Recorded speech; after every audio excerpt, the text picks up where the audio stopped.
بسم الله الرحمن الرحيم. وإذ قال إبراهيم رب اجعل هذا البلد آمنا وارزق أهله من الثمرات من آمن بالله واليوم الآخر. السلام عليكم ورحمة الله وبركاته، وأهلا بكم أعزائنا المشاهدين في هذا الاستديو الخاص في الأسبوع الخامس والعشرين لسباق البحرين للخيل. هذا اليوم المميز في ثاني أيام عيد الفطر المبارك عاده الله علينا باليمن والخير والبركات والأمن بإذن الله تعالى، تحت قيادة حكومتنا الحكيمة وقيادة جلالة الملك المعظم حفظه الله ورعاه في هذا الاستديو الخاص وهذا الأسبوع المتميز الذي يمتد على 9 أشواط. نسعد وإياكم أعزائنا المشاهدين بمتابعة هذه السباقات المثيرة مع محللي هذه الأمسية السيد محمود العلوي. أهلا وسهلا بك. يا هلا مرحبا فيك اخوي توفيق. اولا احب اهنئك بعيد الفطر، كل عام وانت بخير وكل عام والشعب البحريني بخير والحكومه الرشيده. نتمنى وندعي من الله ان يحفظ هذا البلد من كل مكروه من كل سوء، ويحفظ قيادتنا الرشيده ويحفظ هالشعب الغالي على قلوب الجميع. نتمنى نتوفق اليوم في التحليل لو بالبسيط ونوضح الصوره البسيطه للمشاهد الكريم. سباقات مليئه اظن بالاثاره راح تكون. أكيد سباقات مثيرة، 9 أشواط رائعة من المنتظر أن نتابعها في هذه الأمسية. لكن في الأسبوع الماضي سيد شهدنا آخر السباقات الرمضانية التي أقيمت في هذا الموسم، سباق مثير وإثارة كبيرة كانت في الأسبوع الماضي والذي أقيم يوم الخميس، ليست الماضية وإنما ما قبل الخميس الماضي. نتابع وياكم أبرز لقطات آخر سباقات الرمضانية.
So a warm welcome to you all. Welcome to this week's meeting. Now we have 9 races to look forward to. The ground is officially described as good to firm. We're on the inner track. First race is the Sakia Cup.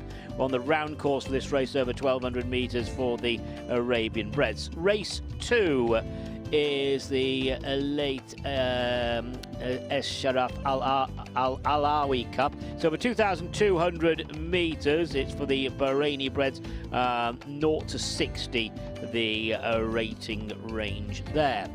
Race 3, the SARENS NASS Cup, 2,000 metres. The trip is for the imported Thoroughbreds. It's domestic grade 2, and that race then is over 2,000 metres. 4th race on the card, 1,800 metres the journey for 0 to 95 imported Thoroughbreds. 5th race is the Majid Rashid ALZAYANI Cup. It's over the straight course, 1,200 metres. The trip, a domestic grade 2 race for the imported Thoroughbreds. 6th race is the PLATINUMLIST Cup, over 1,200 metres for the Bahraini Breds, 0 to 35, the rating range there. 7th race, the BAHRAIN Jockey Academy Cup, 1,600 metres. The Bahraini Apprentice Jockeys. It's a hands and heels race for the apprentices. The rating range 0 to 75. It's over the mile, 1,600 metres. The 8th race, over 1,600 metres, again the mile for the Bahraini bred Thoroughbreds. It's for maidens, a maiden class race. That's the 8th race on the card.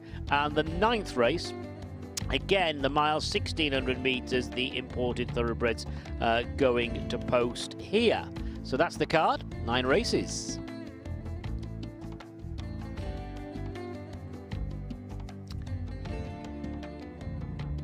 Let's have a look at the horses who won't be winning. These are non-runners. Race 2, number 5, the Minder. Also in the 2nd race, number 13, Taj Mahal. 6th race, number 7, Strictly, along with 20 Chasham and 21 Nawadi. Race 8, number 13, that is out, that's Sea-Link.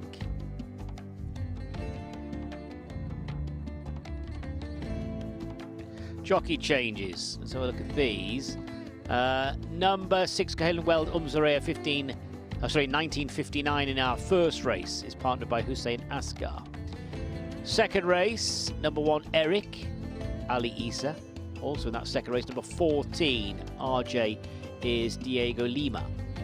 4th race, number 10, Angelo Pio, is Ibrahim Nada. 5th race, number 7, What a Business, Abdul Rahim Jassim. Race 6, number 14, Jadwa, is now partnered by Hussein Maki. Race 7, number 10, Forbidden Land, Hamid Abdul Nami. And in the 9th race, number 4, Social Exclusion, is the ride of Ali Isa.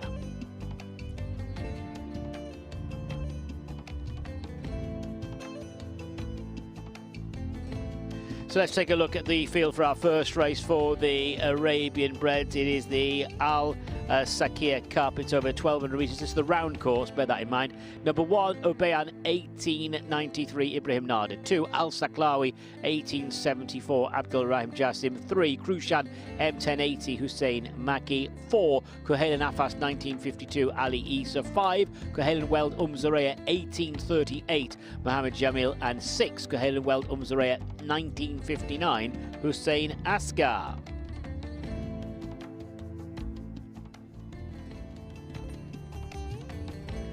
So let's take a look at the horses. They're on their way to the start. There is number 1. That is Obeyan, 1893. Winner of 5 races. The last win coming in January, over 1,400 metres. That's number 1, Obeyan, 1893.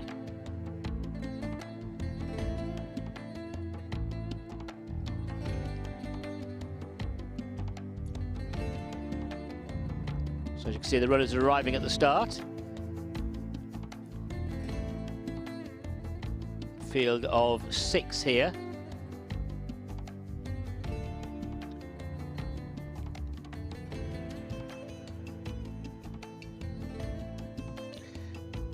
Just catching a glimpse of number 2 if we can. That's Al Saklawi, 1874, just gone through the shot. This is, well, There is number 2 in the background there with the headgear and the sheepskin noseband, the red and white striped sleeves, red and white striped cap. Al-Saklawi 1874.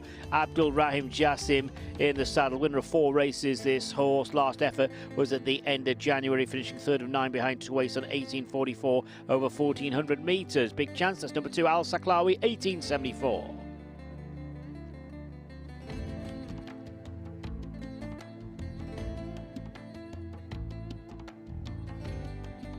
There's number 3, the grey Krushan M1080. Winner of 1, has the headgear on today. It's been beaten an awful long way in his most recent starts. There's number 3, Krushan M1080. There's number 4, Kuhela Nafas 1952, grey and white colours. Comes into this in form, having beaten Malolshan 1865 by a head over the 1,000 metres last time. That's number 4, Kuhela Nafas 1952. Here's 5. This is Kuhela Weld Umzaria 1838. Winner of 2 races, was a 3rd when last seen, but that was in April of last year, so a seasonal debut for this horse at number 5, Kuhela Weld Umzaria 1838. They are going into the stalls, as you can see. And the other one we haven't spoken about is Kuhela Weld Umzaria 1959, winner of 2 races, was 3rd last time. They are all in. They are ready for the opener. 1,200 metres the journey. On the round course, his first race, and they're racing. They're off, and just squeezed out at the start was Obeyan, and away smartly was number 6, Kuhela Weld Umzaria, who's on the inside, but instantly overtaken by 5, Kuhela Weld Umzaria. So number 5, Kuhela Weld Umzaria, is the pace setter. On the wing to the right is Al-Saklawi, with Krushan the Grey rather keen at the moment, fighting for his head. The rail runner is Kuhela Afas, followed by the blue and white of Obeyan, and 6, Kuhela Weld Umzaria, is the trailer. Making the run down the side of the course now towards the final 600 metres, and it is 5, Kuhela Weld Umzaria, who has the advantage by just over a length to Al-Saklawi. Krushan is there between horses. Kuhela Nafas still running the rail. Now might have to angle for a run. Obeyan's coming under pressure, and 6, Kuhela Weld Umzaria has a bit of work to do inside the final 400. It's 5, Kuhela Weld Umzaria, the leader by 2 lengths to Al-Saklawi and Krushan. Kuhela Afas tries to stay on, heading down towards the last 200. Number 5, Kuhela Weld Umzaria in front and extending that lead, if anything, now to about 5 lengths over Al-Saklawi. It's number 5, Kuhela Weld Umzaria 1838, who will collect in really good style. And in second place, it is just Kuhela Afas beating Al-Saklawi. So it is number 5, Kuhela Weld Umzaria 1838. That was a really good performance there from the front. Mohammed Jamil aboard this horse, who hadn't run since last April. What a great way to start the season. Belated seasonal reappearance for number 5, Kuhela Weld Umzaria 1838. But has won in really good style. Second best, that was number 4, Kuhela Nafas, who just ran on very late to deny Al-Saklawi the second spot. So number 2, Al-Saklawi in 3rd, and number 6, Kuhela Weld Umzaria 1959 in 4th. So provisional numbers here: 5, 4, 2 and 6. 5, 4, 2 and 6. First, number 5, Kuhela Weld Umzaria 1838. Second, number 4, Kuhela Nafas 1952. Third, number 2, Al-Saklawi 1874. And 4th, number 6, Kuhela Weld Umzaria 1959. That was a really impressive seasonal reappearance for Kuhela Weld Umzaria 1838.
الشوط الأول يذهب إلى محمد جميل والفيكتوريا فور إيفار كحيلان والدم زيز.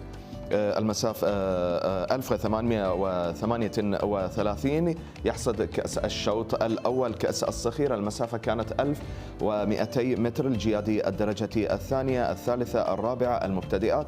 العمر 4 سنوات فأكثر للخيال. للجياد المسجلة في الواهو. خطة رائعة من يوسف طاهر سيد، وانتصار يعني كان بناء على استراتيجية معينة جاءت في هذا الشوط. نعم، اولا الف مبروك الى فريق فيكتوريس فور ايفر والى المضمر يوسف طاهر والى الفارس المتمرن محمد جميل اللي حقق ثالث انتصار في هذا الموسم. بصراحه قياده كانت موفقه محمد جميل، اظن انه اتبع تعليمات المضمر يوسف طاهر، سرع رتم السباق اللي يفيد اللي هو الجواد الصقلاوي رقم 2 1874، ولكن فاجأ الجميع كحلاون دمزرير 1838 بقوته ومحافظته على نفس البيس وعدم التنازل لاخر الامتار. فاجأنا بانتصاره، جواد غير متوقع في الانتصار، غير مرشح. كنا متوقعين ان اليوم التكتيك راح يكون عليه من قبل مضمر يوسف طاهر، ولكن هاي المثل ولا هاي المقوله اللي نقدر نقولها ستارت تو فينش، يعني انت اليوم از بيس ميكر كنت تصنع رتم السباق، ولكن انت اللي تخطيت جميع الجياد. استفدت، يعني نقدر نقول اليوم يوسف طاهر ضرب عصفورين في حجر. انطلق سرع بيس السباق لمصلحه جياده، ولكن الجواد هو اللي سرع البيس، هو اللي فاز وقدر يهزم الاخطر او الاقرب المنافسين اللي هو الجواد رقم 1 عبيان ملك الوسمية، عبيان 1893 اللي كان يمكن اقرب المرشحين الى الصقلاوي في هاي الشوط. يمكن احنا شفنا يعني محاولة كبيرة بالنسبة الى عبيان 1893 وابراهيم نادر في اللحاق بالركب المتواجد في الامام، خصوصا من بعد المنحنى، لكن السرعة الكبيرة بالنسبة الى جياد يوسف طاهر والخطة اللي رسمها يمكن ما ساعدت ابراهيم نادر في العالم. يوسف طاهر دائما اخوي توفيق دا يزج باكثر من جواد تكون فيه له خطه تكتيكيه للسباق. شيء طبيعي كنا متوقعين انه راح يتحكم في بيس السباق، راح يستغل بعض الجياد، واليوم هو استغل الجواد يعني اللي يمكن يحمل اقل وزن في الشوط مع الفارس متمرن محمد جميل. 51 او 52 نقدر نقول شارك في هذا السباق، قدر ينطلق بقوه بوزن خفيف الى اخر.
So let's take in the official results to the first race, the SAKHIR Cup. First, number 5, Cahalan Weld, Zaire, 1838. Second, number 4, Cahalan Afast, 1952.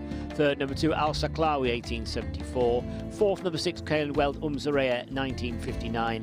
And fifth was number 3, Krushan, M1080. The distance is 6 lengths and half a length, 6 lengths and half a length. And the official time of the winning horse, 1 minute 19. That's 19.98. 1 minute 19.98. That result is official, and they've weighed in for race 1.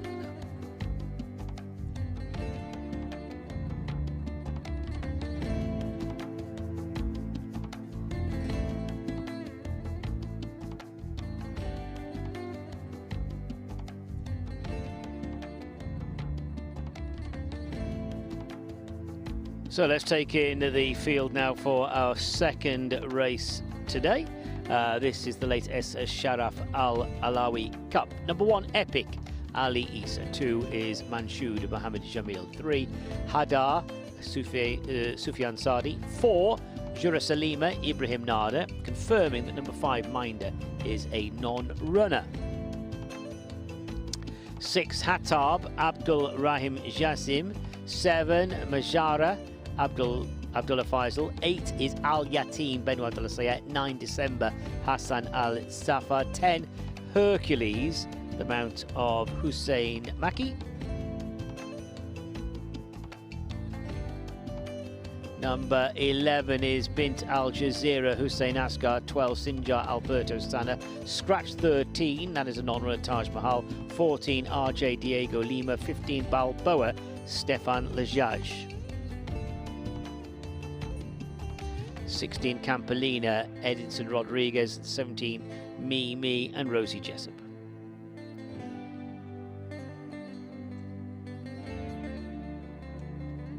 Let's take a look at the field. Runners arriving at the start for the second race of the day. Epic is in the white colours with the blue seams. Epic was a second, 2 outings back in December, was well beaten last time.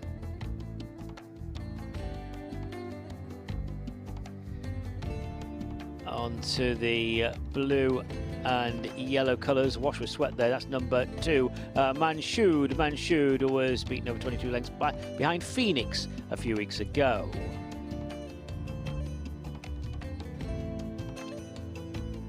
Three, Hadar, Sufyan Sadi. A decent run behind Realm. That was 2 outings back over 2,200 metres. Well behind Barak last time. That's number 3, Hadar. Shura Salima is the favourite on the international markets today. 3 wins on the board. Ibrahim Nada takes the ride. Was second behind Barak last time.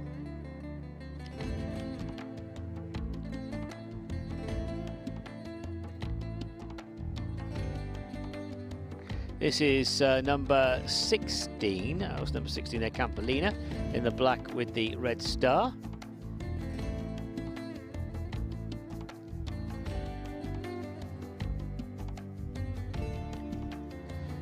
Campolina about to go into the stall. So the runners are going into the stalls now. They are going in. There's Hatab, number 6, Hatab. In the dark blue jacket, Hatab.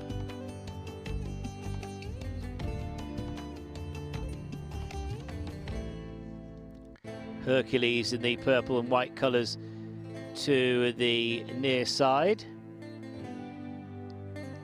This race is over 2,200 metres. There's number 3, Hadar, who is sweating down there. Majara about to load. Red cap on, that's a maroon cap on Mimi. Number 17, Mimi. Sinjar, RJ. It's in the blue colours, RJ. Won't be long before the Star sends them on their way for this second race. Over 2,200. Standing by. And they're off. 2,200 metres in front of them. Epic was a little slow to go, and dashing into the first turn. It is Campolina who's right there with Mimi, who's taking a fierce hold, and up along the inside around that first bend is Balboa, and it's Balboa with Mimi as they head on down the side of the course. Campolina is between horses. RJ is on the inside running rail. December is just in behind them, followed by Majara and Bint Al Jazeera. Jerusalema has got a position roughly in mid-division. Quite a few of these not really settling yet. Hadar, Al Yatim certainly not settling. Blue and yellow jacket of Manchu to the outside, and Hercules is the back marker. So they move on down the far side. It is Balboa who has the advantage. Balboa from Mimi and Bint Al Jazeera as they head on down the far side. Campolina still right there. RJ just in behind them, and being followed then by Sinjar. Spot the light blue cap for Sinjar. Majara is further back, and then the purple and white of Hercules halfway down the field. On the right is Manshud. Epic is at the back. Hattab's got a position in midfield. Less than 1,000 metres to go. It is still Balboa and Campolina. They are 1 and 2. They are being followed by Mimi driven along, then RJ with Sinjar between horses. Bint Al Jazeera is next, followed by Majara and Hattab Jerusalema. On the wide outside is Manshud. Epic's got work to do. Al Yatim is towards the back, and last of all Hercules. They turn into the straight, and Balboa is kicking from RJ the Grey to the outside. It is Balboa and RJ, and they're between horses, holding every chance is Hattab, who's coming there with a big run. Epic's got a nice run, and Jerusalem is angling for an effort as well. December with the yellow cap is quickening up, and it is December and Hattab taking over from Balboa. Jerusalem is running on down the outside. It is December, Hattab and Jerusalem, 100 out. December the leader. Jerusalem down the outside, the last challenger. December is all out from Jerusalem. December, maybe, just from Jerusalem. Hattab back in third. Good finish. Good finish. Looks as though December's won it. It was close. Judge might look at the picture between December and the strong finishing Jerusalem. But on that evidence, or the evidence we saw there, the initial evidence, you'd say Hassan Al Safar and December may have just held on. This number 9, December. Number 4, Jerusalem. Look at Jerusalem running on. Doesn't quite get there, in my opinion. Hattab back in third. Epic was best of the rest in fourth. So I've got provisional numbers here of 9, 4, 6 and 1. 9, 4, 6 and 1. But just wait for the judge maybe just to confirm that number 9, December, has held on. And that is now confirmed. December has held on. So it's 9, 4, 6 and 1. Number 9, December, Hassan Al Safar, repelling the late effort of Jerusalem, with Hattab holding every chance finishing third, and Epic back in fourth. 9, 4, 6, 1.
ديسمبر تحقق الفوز في الشوط الثاني على كأس المرحوم سيد شرف العلوي. المسافة كانت 2200 متر، سباق توازن من 0 إلى 60، العمر 3 سنوات فأكثر. للنتاج المحلي حسن الصفار وعلي عبد المجيد. ألف مبروك طبعا للمحمدية ريسنج، هذا الانتصار الرائع في هذه الأمسية سيد. اولا الف مبروك الى فريق محمديه ريسنج والى الفارس المقاتل حسن الصفار، والى المالك سمو الشيخ سلطان الدين بن محمد، والى المضمر علي عبد المجيد. بصراحه يعني انا ارفع القبعه للفارس حسن الصفار اللي قام فيه في هذا السباق، يعني يشكر عليه قياده. ما زال حسن الصفار في العطاء، نقدر نقول بعد هذه القياده، بعد هذا التصرف في هذا السباق، حسن الصفار ما زال اسمه من واحد من افضل الفرسان البحرينيين. تمركز صحيح، قياده موفقه، توقيت مميز، قدر يتغلب على المرشحين جيرو سليمه وحطاب بذكائه. فارفع القبعه الى هذا الفارس مره اخرى. حسن الصفار يستاهل هذا الانتصار بكل جداره ويحسب له هذا الانتصار. ديسمبر غير متوقع الفوز قبل السباق لي شخصيا، كنت متوقع يمكن منافسه بين جيرو سليمه وحطاب، ولكن ديسمبر خالف التوقعات وقدر يدخل من بينهم ويحقق انتصار يتغلب على هالاسمين. يمكن مثل ما تحدثت سيد، يمكن حسن الصفار دائما ياتيك بالمفاجاه، يمكن التوقعات شيء، لكن مع حسن الصفار يفاجئك دائما بادائه. احنا خلينا نتكلم بالواقع. الفرسان والمدربين واي لاعب في اي رياضه اجيال، كل جيل يختلف عن الجيل السابق. حسن الصفار من الجيل القديم وما زال يعطي ويقدم مستوى كبير، ما زال يعني على الرغم من انه قاعد ينافس فرسان محترفين صاعدين بشكل كبير في هذه الرياضه، الا ان خبرته ما زالت موجوده وخبرته قاعد تساعده، وما زال في عطائه وقاعد يتخطى الفرسان بذكائه. اليوم يمكن الفرسان، يمكن اليوم ابراهيم نادر لو نرجع ونشوف جير سليمه اليوم تكلم عن السيناريو كان في ترافيك، يعني انت تشوف جير سليمه كان في الخارج، الفرس دخلها ابراهيم في السياج الداخلي، صار كلوز واي، انتظر يحصل لقب عشان ينطلق، وعقب ما انطلق نوعا ما كانت تعتبر يعني متاخره، تجاوبت معاه الفرس يمكن بالبوش اكثر من الويب. لو نلاحظ في اخر الامتار يوم استخدم البوش ابراهيم قامت تتجاوب الفرس بشكل كبير. حطاب حصل لاين اوبن يمكن في اخر نقدر نقول اخر فورنج ونص، بس احنا خلينا نشوف حسن الصفار ايش سوى. يعني لو نعيد السباق اكثر من مره بنشوف حسن الصفار وين كان تمركزه، وين في اي وقت طلب من ديسمبر. كل هذا كان يحسب الى حسن الصفار انه قدر يتغلب على الفرسان المتميزين في هذا الرياضه في المواسم الاخيره، ابراهيم نادر وحسن وله عبد الرحيم جاسم بخبرته.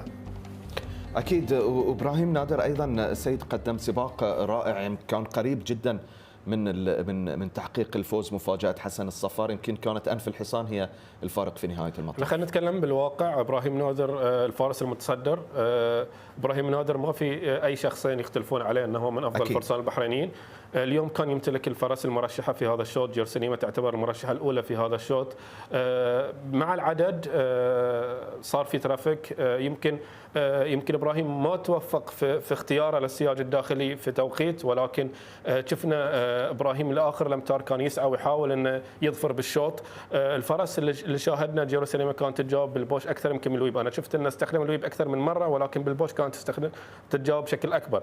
التوقيت اللي فرق ان حسن الصفار استغل الطريق المفتوح قبل ابراهيم يحصل الطريق المفتوح، فهاي الشيء اللي خلى ديسمبر يتغلب على جيرو سليمه وخلى حسن الصفار يتغلب على ابراهيم نادر.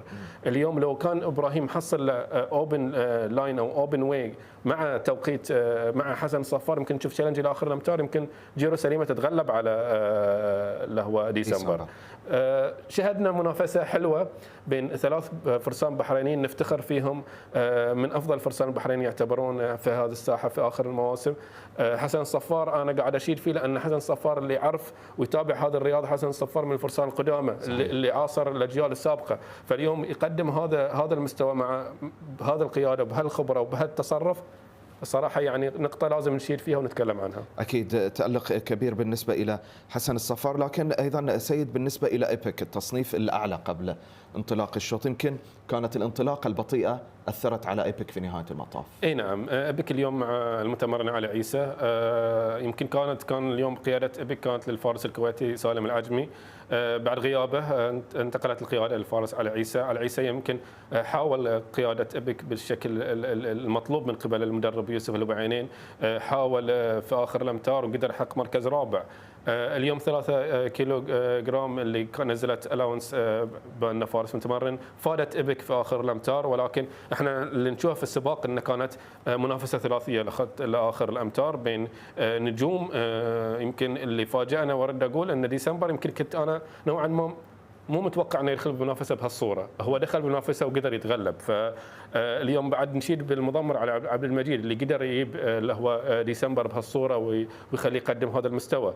يعني اليوم ديسمبر بتصنيف ال 52، في جياد قاعد تفوقه بالتصنيف في السباق، قدر ينافسها ويتغلب عليها. فبصراحه يعني اختيار موفق للشوط من قبل المدرب، واختيار ايضا موفق باختيار الفارس، وقياده موفقه من حسن الصفار.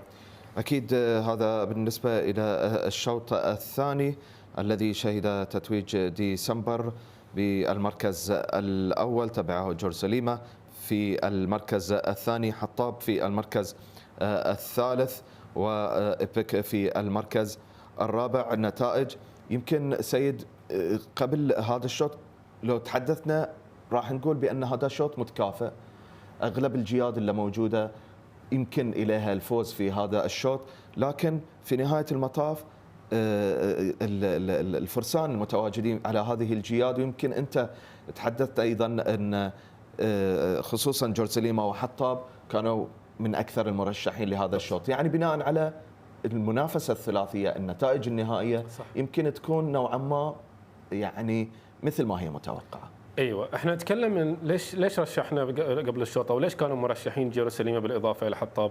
حطاب قادم من انتصارين متتاليين، جيروسليمة قادم مركز ثاني خلف البطل براك. هالامور هالديتيلز تخلي هالجوادين اليوم في هالسباق، في سباق هانديكاب 0 to 60 يكونون مرشحين الافضل في هذا الشوط. ديسمبر من الجياد اللي قدمت في السباقات الفئويه، عنده مركز ثالث، عنده مركز ثاني، ولكن كتصنيف وكمستوى يمكن كانت الجياد الاخرى اللي هو حطاب وجيروسليمة تفوقه شيئا ما، ولكن فاجأنا بالاداء اللي قدمه اليوم ديسمبر. قبل الشوط يمكن حتى ابك من الجياد مميزه، في كذا جواد، في فرس مجره كانت من الافرس المميزه غابت عن المنافسه.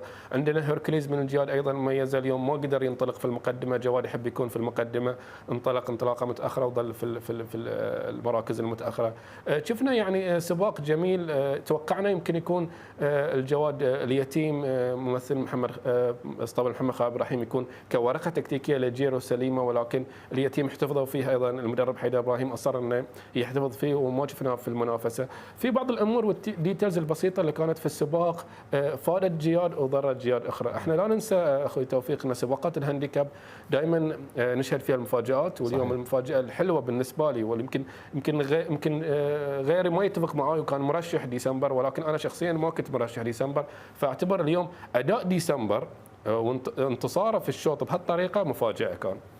اكيد ديسمبر في هذا الانتصار الرائع في هذا الشوط على كأس المرحوم سيد شرف العلوي، وهو الشوط الثاني بعد ان شاهدنا في الشوط الاول انتصار كحيلان ايضا. في هذه اللقطات عمليه التتويج في هذا الشوط الثاني على كأس المرحوم سيد شرف العلوي.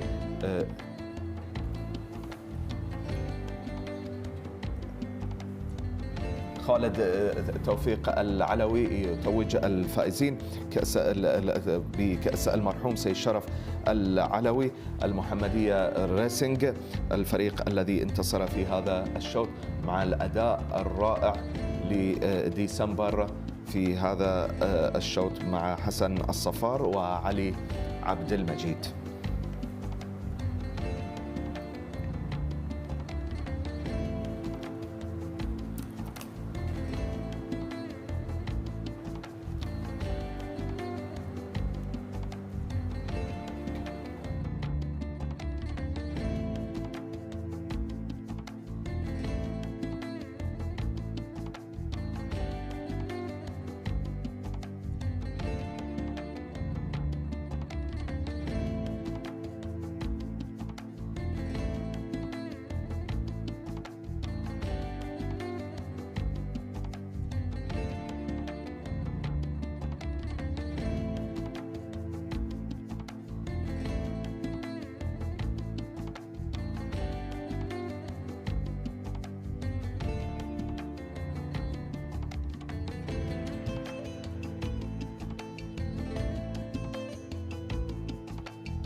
So the result of our second race, the late Sharaf ALAWI Cup, first number 9 December, second number 4 Jerusalem, third number 6 Hatab, fourth number 1 Epic, and fifth number 15 Balboa. The distances were a short head and 1 length, a short head and 1 length, and the official time winning horse there 2 minutes 18.83, 2 minutes 18.83 seconds. That result is official there. Weighed in for race 2.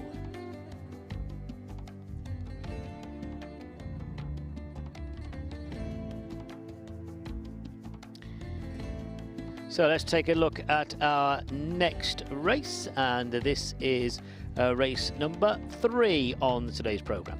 This is the SARENS NASS Cup, and it's over 2,000 metres. Number 1 is Best Adventure Alberto Sana, 2 Hot Dancer Hussein Asghar, 3 Panning for Gold Sufyan Sadi, 4 Tawarek Stefan Lajaj, 5 Vestigia Abdullah Faisal, and 6 Wave Rider, partnered by Benoit de la Sayette.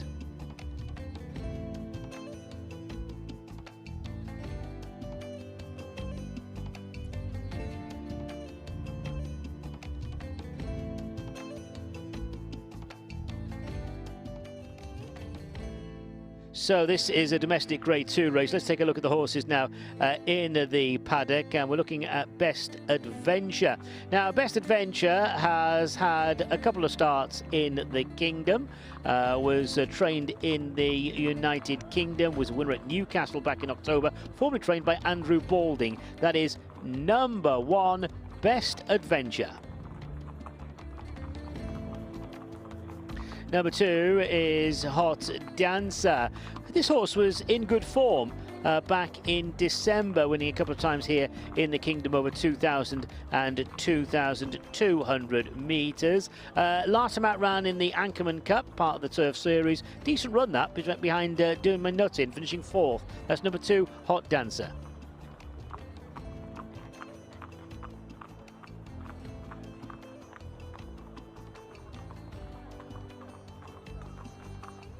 Number 3, Panning for Gold.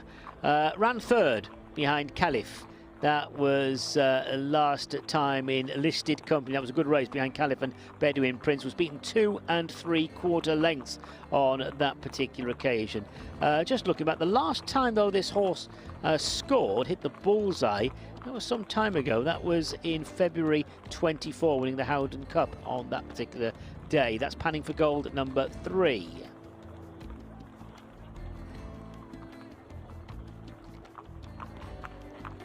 This is number 5, Vestigia. Vestigia was unplaced a few weeks ago behind Caliph in that listed race. So Panning for Gold finished a couple of places in front of Vestigia.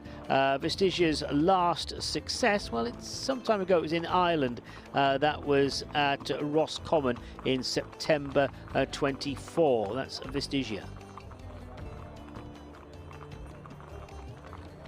Wave Rider is horse number 6, and Wave Rider was in the winner's circle for Harry Charlton stable at Pontefract back in September. Has only had the 2 starts so far in the Kingdom. That's Wave Rider.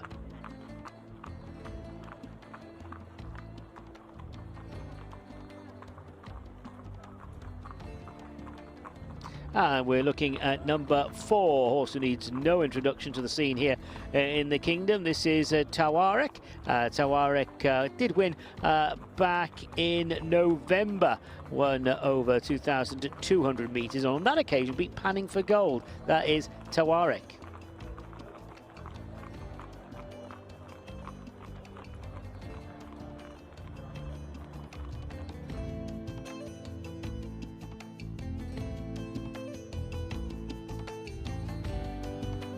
الشوط الثالث في هذه الأمسية على كأس شركة سارنس ناس، المسافة 2000 متر لدرجة أولى صنف ثاني، محلي العمر 3 سنوات فأكثر، لا يسمح بتخفيض الفرسان متمرنين للجياد المستوردة. سيد مشاركة 6 جياد في هذا الشوط. المنافسة بين 3 شعارات: العفو والمحمدية وفيكتوريوس.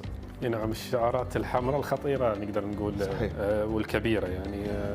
اليوم عندنا فيكتوريس فور ايفر، المحمدية ريسنج، العفو ريسنج من الاسطبلات اللي دائما تشارك وتكون لها اسم في الكؤوس في السباقات الكبيرة. اليوم السباق هاي الجياد الفئة الثانية، يمكن بعد غياب فانتوم فلايت عن المشاركة في هذا الشوط صارت الفرصة يمكن مفتوحة بشكل أكبر للمنافسين في هذا الشوط، ونشهد مفاجأة قوية لآخر الأمتار بين يمكن أكثر من جواد على خط النهاية. أظن أن السباق يعني قوي بكل ما تحمله الكلمة من معنى. يعني اليوم في هذه الأمسية عندنا سباقين فئويين. الشوط الثالث يعني احنا نتحدث عن سباق، يعني المنافسة أكيد راح تكون قوية بالنسبة إلى التصنيفات اللي موجودة في هذا الشوط. بالضبط، اتفق وياك اخوي توفيق. يعني اليوم بينينج فور جولد صاحب اعلى تصنيف في هذا الشوط 103 103. جواد قائد من 3 مشاركات نقدر نقول رسميه اوفيشال، يعني ليستد وجروب 3. فانت تتكلم عن جواد مشارك في سباقات فئويه رسميه. صحيح. في اخر 3 مشاركات، وفي هالثلاث مشاركات كان دائما في البليس، دائما بنتائج ايجابيه. ثالث في سباق ليستد خلف فانتوم فلايت، رابع في سباق جروب 3 خلف سوفرين سبيريت، ثالث في سباق ليستد خلف كلف. فاحنا نتكلم عن جواد قاعد يشارك في سباقات من اقوى السباقات اللي قاعد تقيم في المضمار البحريني، وقاعد يحقق نتائج ايجابيه. ولهالسبب اليوم بينينج فور جولد الجواد رقم 3 هو اللي اعلى تصنيف يعتبر في هذا الشوط، واللي يمكن آمال المحمدية ريسنج كبيرة عليه. يمكن سيد بعد من خلال التصنيف أيضا يمكن نتفائل بأن يكون هذا الشوط بالنسبة إلى المسافة 2000 متر راح نشوف سباق فوق القوة اللي موجودة، سباق تكتيك. اي نعم، شيء طبيعي. اليوم احد الافرقه راح يعتمد على جواد كبيس ميكر ليصنع البيس الى الجواد الاخر. اظن ان اليوم يمكن طوارق ويف رايدر من الجياد اللي يمكن ما راح ينطلقون في المقدمه، لان يمكن ويف رايدر يكون يعني كبيس، لان من الجياد اللي تحب تكون يمكن في المقدمه، ولكن مو كبيس ميكر يصنع البيس الى طوارق او الى باقي الجياد. اعتماد كبير كون ويف رايدر هو المرشح الابرز في كتيب السباق في هذا الشوط. ممكن ان اليوم نشهد يعني نتحدث عن ويف رايدر السيد من خلال الترشيح هو الاعلى ترشيحا يمكن، لكن في السباق الاخير كان المركز الثاني 10 من 15. اي نعم. يمكن هذه المشاركه نلاحظ فيها تغيير بالنسبه الى ويف رايدر. الجواد شارك مشاركه واحده 2 في المضمار البحريني. اول مشاركه حقق المركز الثاني خلف سوفرين سبيريت، فارق جدا بسيط، فارق رقبه. زادت امال فريق فيكتوريس فور ايفر وجميع الجماهير ومتابعين هذه الرياضه بان هذا الجواد راح يكون نجم في المستقبل في مضمارنا. فمشاركته الثانيه بعد تقريبا شهر بالتمام، من ديسمبر الى جانوري، اخفق في المركز، حصل المركز الثاني عشر من ضمن 15 جواد بمستوى غير متوقع. اليوم يعيد المشاركه في 3 مشاركات في المضمار البحريني، واكيد امال فريق فيكتوريس فور ايفر كبيره على هالجواد. جواد يمتلك المستوى، ولكن راح يواجه جياد ايضا تمتلك الخبره في المضمار وعندها اداء يعني يشفع لها انها تكون منافسه بشكل كبير. يعني وفي جياد مثل ما نقول طوارق وبينينج فور جولد اكثر منه في التصنيف. يعني اليوم طوارق في تصنيف ال 102، دائما ما يفاجئنا طوارق. يعني طوارق ما يندر اليوم شنو خاش لنا المضمر فوزي ناس. طوارق فاجئنا في احد السباقات، بعدها حقق نتيجه ايجابيه. فممكن طوارق اليوم اذا قدم نفس المستوى اللي قدمه في وقت الانتصار في هذا الموسم راح يكون من الاسماء الخطيره. ولكن انا اظن ان هذا السباق راح نشهد دخول يمكن ثنائي على خط النهايه، راح نشهد منافسه جدا قويه لاخر الامتار. صعب ان نرشح جواد. الان طبعا نذهب واياكم الى الشوط الثالث في هذه الامسيه. So stand by for a start then. The SARENS NASS Cup, it is a domestic grade 2 and they're off. They're running over 2,000 metres, and the first away was Hot Dancer with Tawarek racing prominently, and in the mix early Wave Rider as they go through the first 200. Slotting in behind the leaders is Panning for Gold, got the white cap and is on the fence, followed by Vestigia and Best Adventure. So they're going into the first turn, and it is Hot Dancer Striding out now, Hot Dancer by a couple of lengths to Wave Rider. A length and a half away to Tawarek, who's sharing third place with Panning for Gold. And the last two are the Alafu owned horses, Best Adventure, Black Cap, the rail, and to the outside, the red cap of Vestigia.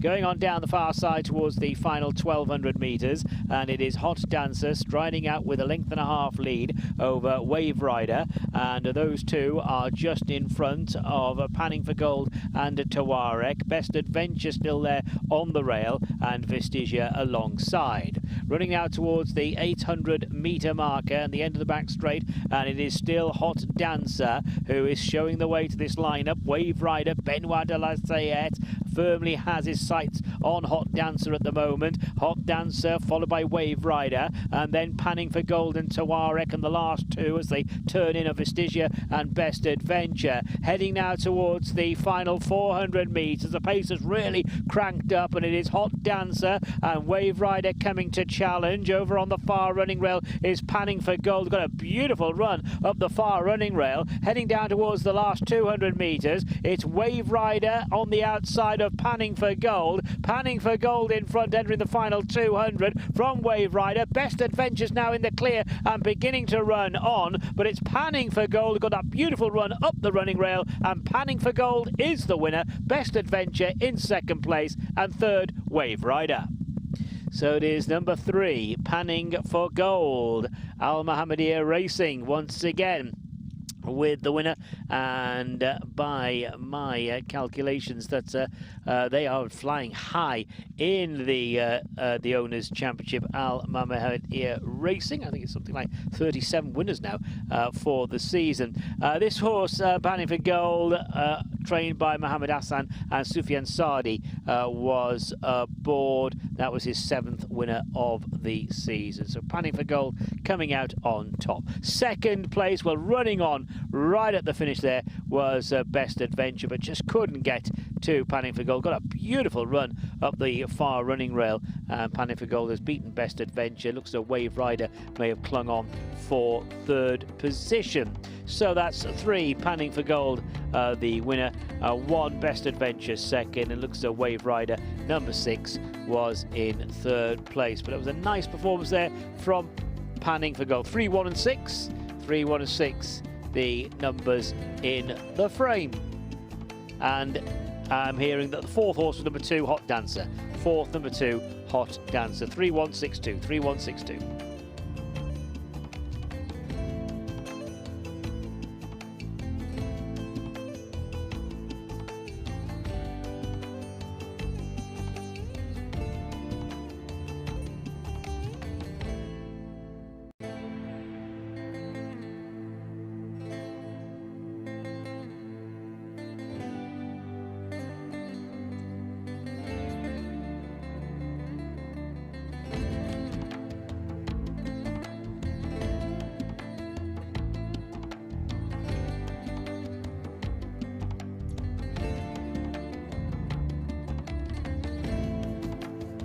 بنك فول جولد يحقق الفوز في الشوط الثالث على كأس شركة سارنس ناس.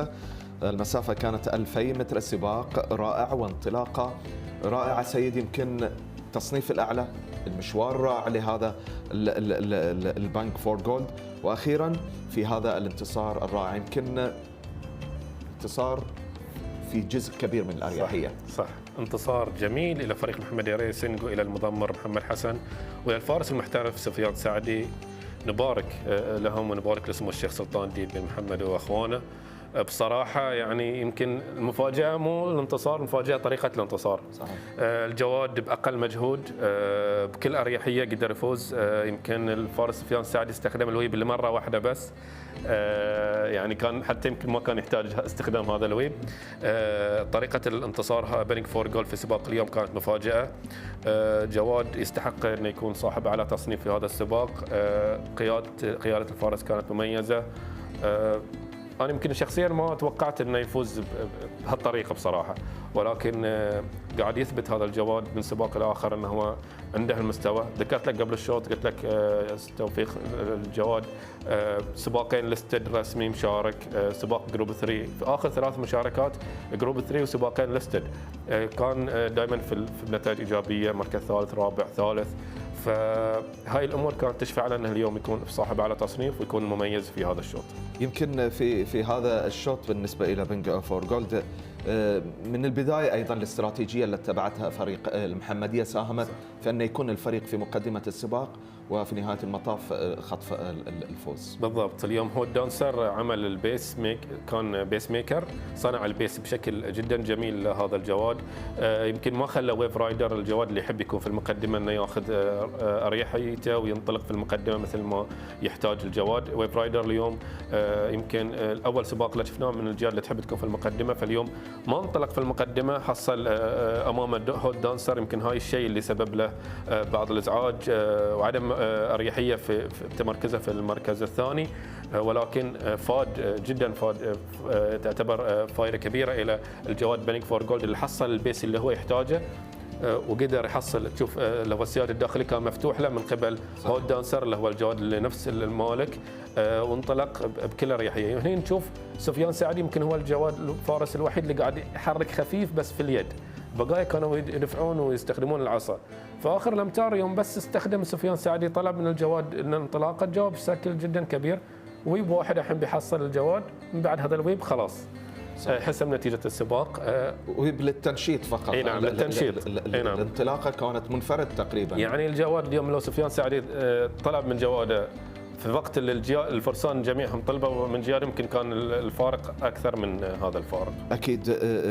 بيست ادفنتشر يمكن عملية الاختراق النهائية يمكن أثرت عليه في الانطلاقة. بس ادفنتشر يمكن أنا ما كنت أتوقع حصوله على المركز الثاني، أداءه كان جدا مميز في هذا السباق. أبارك أيضا لفريق العفو على هذا الجواد. هذا الجواد يمكن الموسم القادم راح يكون موسم جميل له، ممكن يقدم المستويات الأفضل. يمكن توقعت دخول طوارق في المنافسة، ولكن غياب طوارق في المنافسة كان عليه علامة استفهام. لأن عارفة طوارق من جهة أيضا تحمل 102 تصنيف، فيقل عن بينج فور جولد نقطة واحدة من التصنيف. اليوم غياب عن المنافسة يمكن يعني ما غير متوقع كان. ويف رايدر أنا أشوف أنه من بعد في ثالث مشاركة له أداء جيد، كنا نتوقع المستوى الأفضل أيضا من ويف رايدر، ولكن التكتيك اللي اليوم وضعه فريق المحمدية يمكن خلى ويف رايدر يظهر بهالصورة. يمكن سيد ايضا من خلال هذا السباق لو لاحظنا الثلاثه مراكز الاولى، كل مركز من الثلاثه مراكز تابع الى فريق معين، كانت استراتيجيه معينه في نهايه المطاف المحمديه هو من حسمها. يعني استراتيجيه المحمديه هي من جاءت في المركز الاول، من ثم العفو، وايضا في نهايه المطاف فيكتورياس. اخوي اليوم احنا مثل ما قلنا ومثل ما كنا نتابع السباق وقتها ان جياد العفو ريسنج كانت في الانتظار في اخر المراكز على نفس اللاين. المحمديه وضع خطه بتسريع البيس من قبل هود دانسر الى بينج فور جولد. ويف رايدر كان يعني يطمح انه ينطلق في المقدمه، ولكن اكيد في كان سكند اوبشن اذا ما حصل المقدمه يكون خلف المتصدر. شفنا طوارق كان في منتصف الجياد ماشي على بيسه بشكل جميل، ولكن اللي فرقت اخر الامتار شفنا الجميع الفرسان كانوا يطلبون من جيادهم التجاوب بشكل اسرع وشكل اقوى، ولكن يمكن القوي قدر يفرض كلمته ويفوز باقل مجهود. احنا نتكلم اقل مجهود، كون لو نرجع ونعيد السباق بنشوف شلون قياده سفيان سعدي الى بينج فور جولد كانت كلش بريحيه تامه وببساطه قدر يحسم هذا الشوط. اكيد الاستراتيجيه الرائعه بالنسبه الى المحمديه اللي في هذه الامسيه حققت انتصارها الثاني على التوالي. نعم، ومن يعني من الاسماء اللي راح تشارك في السباقات القادمه، من العدد اللي راح يشارك في فريق المحمديه من جهاتهم في سباقات قادمه، اظن انه يمكن يزيد رصيد الانتصارات الى اكثر من 3 انتصارات ممكن. هو في هذه الموسم اكيد يعتبر متصدر الترتيب. اذا ممكن نتابع المحمديه ريسنج مع الانتصارين وصل للانتصار 40 في هذا الموسم. اكيد انتصار رائع بالنسبه الى المحمديه اللي يتفوق على فيكتوريس بفارق كبير. الآن نتابع وإياكم التتويج في هذا الشوط الثالث، حيث تفضل الآنسة الهنوف سامي ناسة المدير الإقليمي لسارنس ناس بتقديم كأس الشوط الثالث لسمو الشيخ سلطان الدين بن محمد الخليفة والمحمدية ريسنج بتواجد المضمر الفائز محمد حسن، وأيضا الفارس سفيان الفارس الفائز في هذا الشوط أيضا وهو سفيان السعدي. انتصار رائع. نتكلم عن الشوط سيد بتفصيل أكثر بالنسبة إلى هذا الشوط. في نهاية المطاف مع هذه الأمتار الأولى كان يمكن في تقارب. ويف رايدر كان هو اللي منطلق في المقدمة، كان في تقارب بالنسبة إلى الجياد، لكن مع تقدم السباقات بدأت تتضح معالم الصورة. نعم.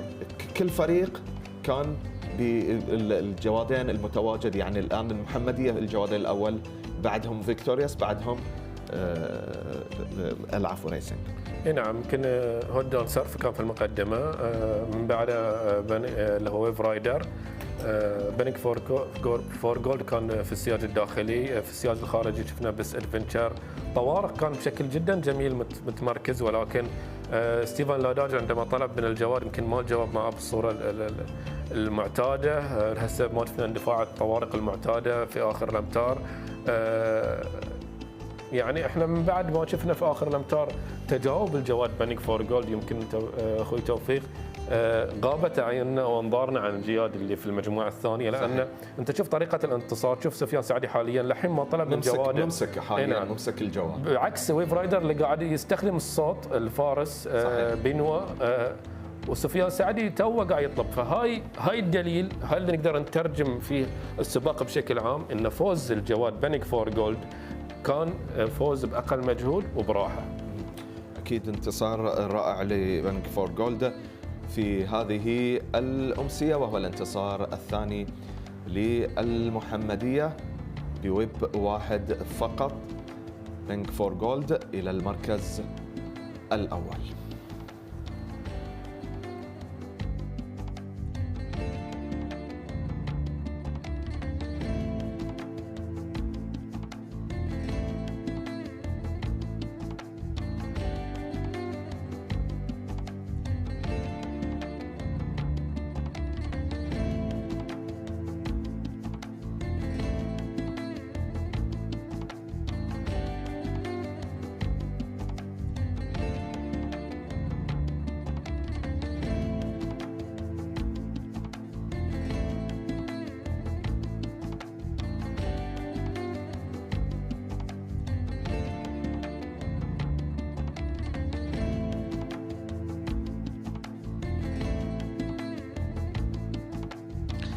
So let's confirm the result. Just confirm Al Mohammadi Racing have had 40 winners now this season. Top owner at the track here in Bahrain this season. So well done to Al Mohammadi Racing. And panning for gold, number 3, the winner of the SARENS NASS Cup. Second, number 1, Best Adventure.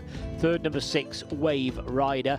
Fourth, number 2, Hot Dance. And fifth, number 4, Tawarek. The distances, 2 lengths and 1 1/4 lengths. That's 2 lengths and 1 1/4 lengths. The official time of the winning horse, 2 minutes 01.43. 2 minutes 01.43. That's official. They've weighed in for the third race.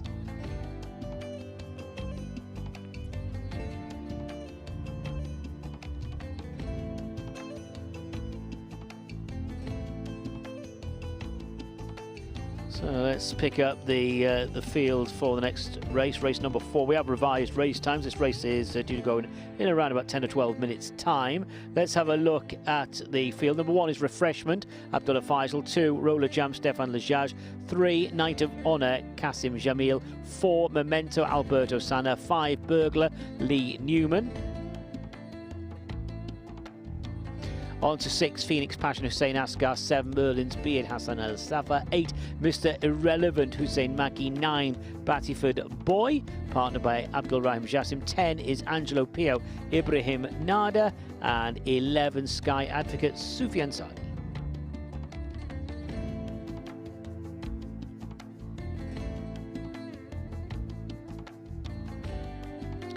So runners then are about to come into the paddock for our next race, race number 4 on the card. 1800 metres the trip, this handicap.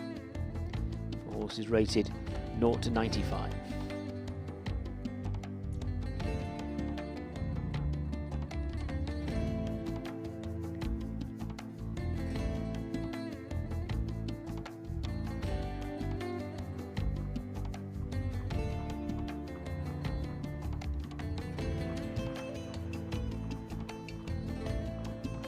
So we're looking at the field. Number 1 is the favourite on the international markets today. This is Refreshment, who comes into this in good form, having won last week. That was over the mile journey last week, beating Jahangir. That's number 1, Refreshment.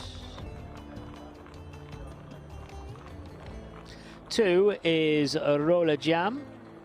Was 4th when last seen behind Signalman in the BAHRAIN Vision Cup, and was beaten around about 3 lengths on that occasion. That's Roller Jam.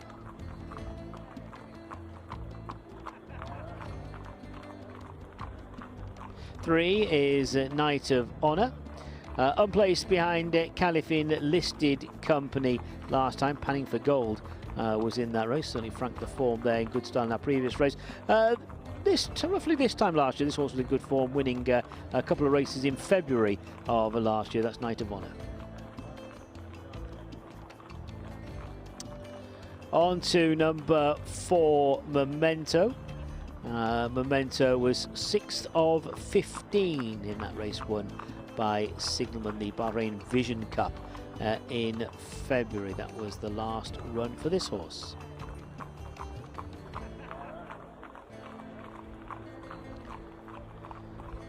Burglar would be an outsider on the international markets today. Didn't beat a single rival in the race won by Azka here in February. That is Burglar.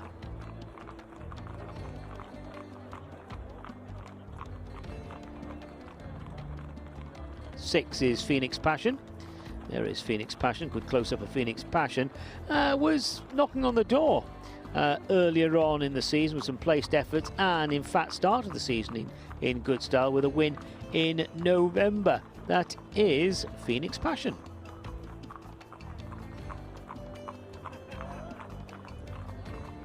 Merlin's Beard, another outsider today.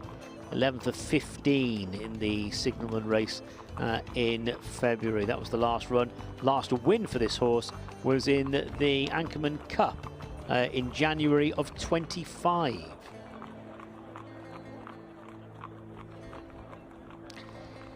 Number 8, Mr. Irrelevant. That is Mr. Irrelevant there, who last time up, looking at the form for this horse, was 3rd of 10 behind Athan. That was over the mile. That's Mr. Irrelevant. Mr. Irrelevant, chances on his best form.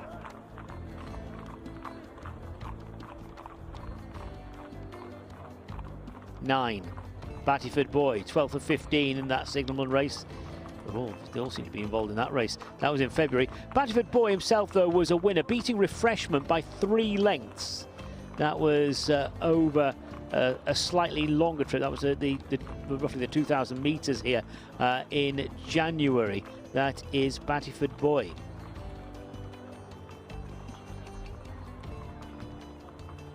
Angelo Pio, a relative newcomer to the Kingdoms, only had the 1 start so far in the Kingdom. That was when finishing way behind What Happens in Vegas. The horse hadn't run since running at Thurles in Ireland. That was back in October. Was in good form last summer with wins at Down Royal. That's his Angelo Pio, formerly trained by Joseph O'Brien.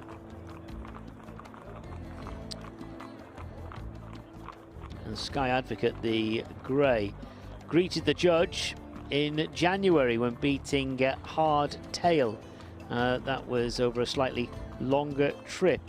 And Sky Advocate winner in January was a winner in October at York in the UK over 1400 metres.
الشوط الرابع على المسافة 1800 متر، سباق توازن من 0 إلى 95. العمر 3 سنوات. فأذكر للجياد المستوردة سيد مشاركة 11 جوادا في هذا الشوط، لكن المشاركة بالنسبة إلى المحمدية الكبيرة يمكن تمنحه يعني استراتيجية أخرى في هذا الشوط كما شاهدنا في الشوطين الماضيين. اي نعم، 5 جياد يمتلكون فريق المحمدية، شيء طبيعي راح تكون في خطة موضوعة من قبل الفريق. راح يتحكمون بالسباق بشكل كبير، ولكن نمتلك في هذا الشوط أكثر من جواد يمتلكون أيضا الفرصة من غير جياد المحمدية. يمكن الأنظار كلها ناحية ريفرشمنت القادم من انتصار في الأسبوع الماضي لمصلحة العفو ريسنج رقم 1، ولكن أظن المحمدية راح يتحكمون بهذا الشوط مثل ما يعني يريدون، وراح يمكن يقدرون ينتزعون هذا السباق. هل جياد المحمدية مرشحة في هذا الشوط؟ هو على الورق المرشحين يمكن في هذا الشوط ريفرشمنت القادم من الانتصار في الأسبوع الماضي، بالإضافة إلى رقم 2 ممثل فريق فيكتوريس فوريفر رولا جام، أيضا من الجياد المرشحة في هذا الشوط وصاحب على تصنيف هو ريفرشمنت. ولكن جياد المحمدية لا يستهان فيها. جياد المحمدية تمتلك مستوى، إن عاد أحد الجياد إلى مستوى راح يكون هو الأخطر وراح يحقق انتصار. إذن الشوط الرابع في هذه الأمسية نتابعه وإياكم.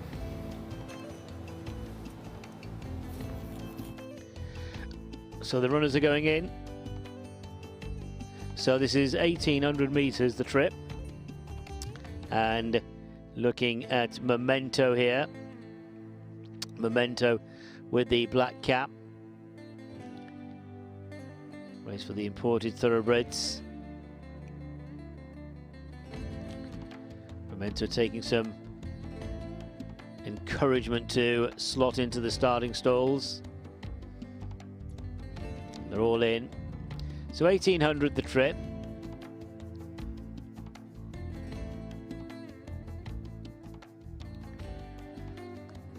Perhaps the momentum's not quite there yet, maybe.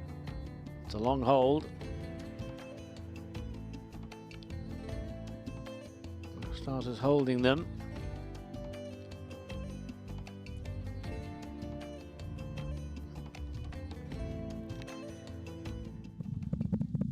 And they're off.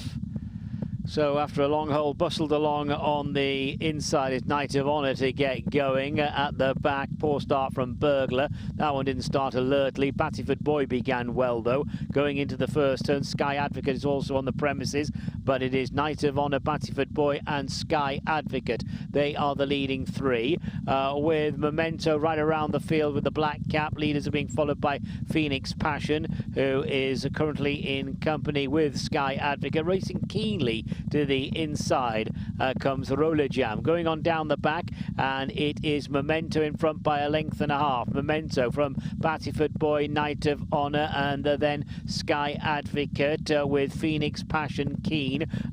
Refreshment is to the right in the red cap, black sleeves. Another one who's now beginning to take off. Roller Jam halfway down the field, followed by Burglar, and then Merlin's Beard with Angelo Pio next, and they're leaving the back straight. The back marker is Mr. Irrelevant. Leader, however, is Memento from Battyford Boy and Refreshment, and it is now Memento and Refreshment for Alafu Racing. They are 1 and 2 at the top of the straight with 600 to go. Memento from Refreshment. Just in behind the leaders then comes Sky Advocate. The grey has just been shaken up. Battyford Boy seems to be retreating. Knight of Honor is next best as they head down towards the final 200 metres, and here it's Refreshment who goes for home from Memento, then Sky Advocate. Mr. Irrelevant is stepping forward from off the pace, then Roller Jam heading now towards the last 100. It is Refreshment stretching away at the moment. Refreshment from Sky Advocate. Here comes Mr. Irrelevant down the outside, but too late. Refreshment the winner.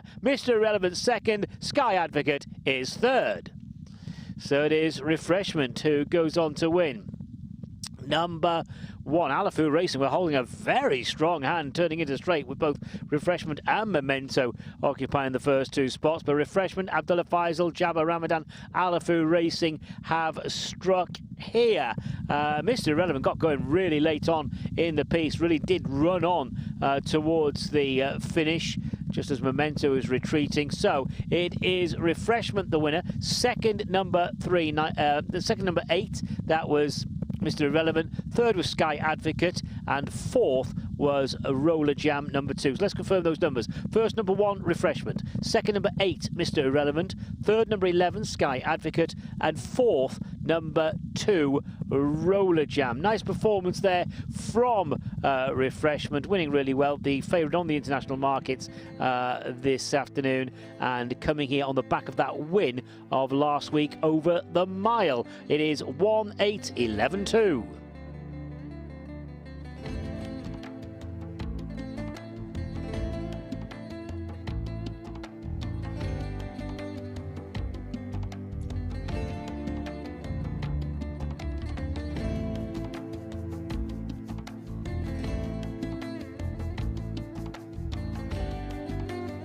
ريفرشمنت يحقق الفوز في الشوط الرابع المسافة 1800 متر. الفارس المتميز عبد الله فيصل المضمر جابر رمضان العفو ريسي ريفرشمنت للمرة الثانية على التوالي سيد في المركز الأول. اي نعم، في الاسبوع الثاني على التوالي. الف مبروك للعفو ريسنج هذا الانتصار الجميل.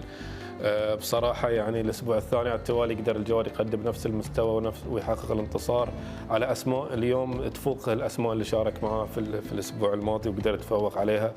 الاسبوع الماضي شارك في سباق وقدر يحقق الانتصار، كان بتصنيف ال 86 الجواد. اليوم بعد 8 نقاط وبتصنيف ال 94، واللي يكون اليوم في هذا السباق صاحب اعلى تصنيف اللي هو ريفرشمنت، يثبت نفسه بطل من جديد بكل جداره ويحقق انتصار. اظن ان هذا الجواد راح يصعد في التصنيف من 94 يمكن الى اكثر، وراح يكون يعني ينتظره يمكن موسم حافل بالانجازات ان شاء الله في الموسم القادم. هذا الموسم جواد قاعد يقدم، ولكن اكيد الامال والانظار والتارجت الاكبر في الكؤوس الكبيره ممكن بهذا الموسم او الموسم القادم. ريفرشمنت الثاني انتصار مع عبد الله فيصل، يعني 4 انتصارات لهذا الجواد، اليوم نصفها مع عبد الله فيصل. هذا الجواد اي نعم، انتصارين مع الفارس عبد الله فيصل. اظن انتصاره في الاسبوع الماضي كان جدا جميل بتوقيت مميز ايضا من الفارس فهم الجواد، وهالسبب اليوم جابر رمضان بالاضافه الى المالك ابراهيم العفو جديده والثقه من جديد الى الفارس، وكان قد الثقه وقدر يحقق انتصار جميل. اظن ان فريق العفو سيطر على مجريات الشوط، وضع خطه تكتيكيه جدا مناسبه اللي تصب لمصلحه هذا الجواد ريفرشمنت بانطلاقه مهمته، على الرغم من انطلاقته البطيئه في الانطلاقه، الا ان من صناديق الانطلاق صناديق الانطلاق كانت بطيئه، لكن مباشره الفارس طلب منه غير المستطاع انه ياخذ الليد، ياخذ المقدمه علشان يسرع ويتحكم في بيس السباق لمصلحه النجم اللي قدر يحقق الانتصار اليوم ريفرشمنت. فالكريدت راح يكون اكيد الى مهمته اللي نقدر نقول فتح الطريق الى ريفرشمنت انه يحقق الانتصار الثاني. اكيد هذه وراها خطه مدروسه من المدرب القدير جابر رمضان. اكيد في المنافسه بالنسبه الى ريفرشمنت كانت الاقوى كانت من نايت اوف اونر الذي احتل المركز الثاني مع الفارس المتمرن قاسم مستر 11. اظن المركز الثاني مستر 11 كان حسين مكي هو اللي في المركز الثاني. مستر 11 اندفاع جدا قويه كانت في اخر الامتار، تجاوب مع الفارس، ولكن نوعا ما متاخرا تجاوب مع الفارس. لو تجاوب بنفس الصوره من قبل يمكن يكون في احد الجهات المنافسه الى ريفرشمنت، ولكن اندفاع جدا قويه، ولكن يعني ريفرشمنت حسم نتيجه السباق بتوقيت مميز من الفارس. اكيد منافسه كبيره كانت بين الجياد في هذا الشوط، وهو الشوط الرابع انتهت بالانتصار للعفو ريسنج. هذه لقطات النهائية لهذا الشوط في آخر تقريبا 500 متر سيد. اي نعم، شهدنا يعني احنا لو نرجع ونشوف شلون كانت الاندفاع، وين كان ريفرشمنت وين كان مستر 11. مستر 11 كان في اخر 400 متر كان من الجياد المتاخره جدا، فاندفاعته وتجاوبه على الرغم من انه كان متاخر اندفاعه جدا كانت قويه. ولكن ريفرشمنت احنا هذا اللي نتكلم عنه اليوم، تمركز الفارس وتوقيت الفارس له الدور الاكبر، خصوصا اذا كان عنده جواد مرشح. اليوم التكتيك كان جدا مناسب، قياده موفقه. شوف وين خلص السباق مستر 11 بفارق تقريبا طول عن ريفرشمنت، فلو كان تجاوب الجواد ولو كان في تمركز غير هذا التمركز في اخر الجياد في اخر 400 متر، ممكن نشوف صوره مختلفه في اخر الامتار ونشهد منافسه بين الجوادين الى خط النهايه. سكاي ادفوكيت في المركز الثالث، وايضا رولا جام في المركز الرابع سيد. اي نعم، يمكن سكاي ادفوكيت صاحب اقل تصنيف في هذا الشوط 80، وفرق الوزن كان لصالحه، قدر بفرق الوزن يدخل في المنافسه ويحقق المركز الثالث. رولا جم توقعنا منه مستوى افضل، كونه كان قبل السباق صاحب ايضا اعلى تصنيف هو ويا ريفرشمنت 94، ولكن يمكن المستوى اللي ظهر فيه اليوم توقعنا منه الافضل. حصوله على المركز الرابع ما زال في نتيجه ايجابيه، ولكن كنا متوقعين منافسته على المركز الاول. أكيد مراكز 4 أولى في هذا الشوط بعد منافسة رائعة، وشوط آخر سيد في هذه الأمسية مرة أخرى عامل التكتيك والخطة المرسومة هي من حسمت الفوز. اي نعم، من كذي اقول لك اخوي توفيق، اليوم احنا نشوف الافرقه المميزه دائما قاعد تعتمد على جواد اخر، تعتمد على خطه مدروسه. الانتصار ياتي بعد دراسه صحيحه الى الشوط والى المنافسين، وتكتيك يرسم من قبل المدرب ويطبقه الفارس، وتكون نتيجه يعني بكل جداره وكل احقيه. يعني اليوم احنا من الشوط الاول شوط العربيات الصف طاهر قدر انه يوضع خطه تكتيكيه، الشوط ما قبل هذا الشوط فريق المحمديه ريسنج وضعوا خطه تكتيكيه جدا مميزه مع هود دانسر، هذا الشوط فريق العفو ريسنج وضع خطه جدا مميزه مع مهمنتو. فالخطه اليوم وتواجد جياد يصنعون الرتم السباق تفيد الجياد المرشحه، وهذا اللي نشوفه. اذا كانت فائده جواد مرشح لازم يكون حتى الجواد المرشح الفارس اللي معاه يكون في التوقيت المناسب علشان يقدر انه يحقق انتصار. يعني اليوم انت انا از بيس ميكر بصنع لك الرتم، بسوي لك رتم السباق مثل ما تريد، ولكن انت كفارس الاعتماد الاكبر عليك انت كجواد مرشح.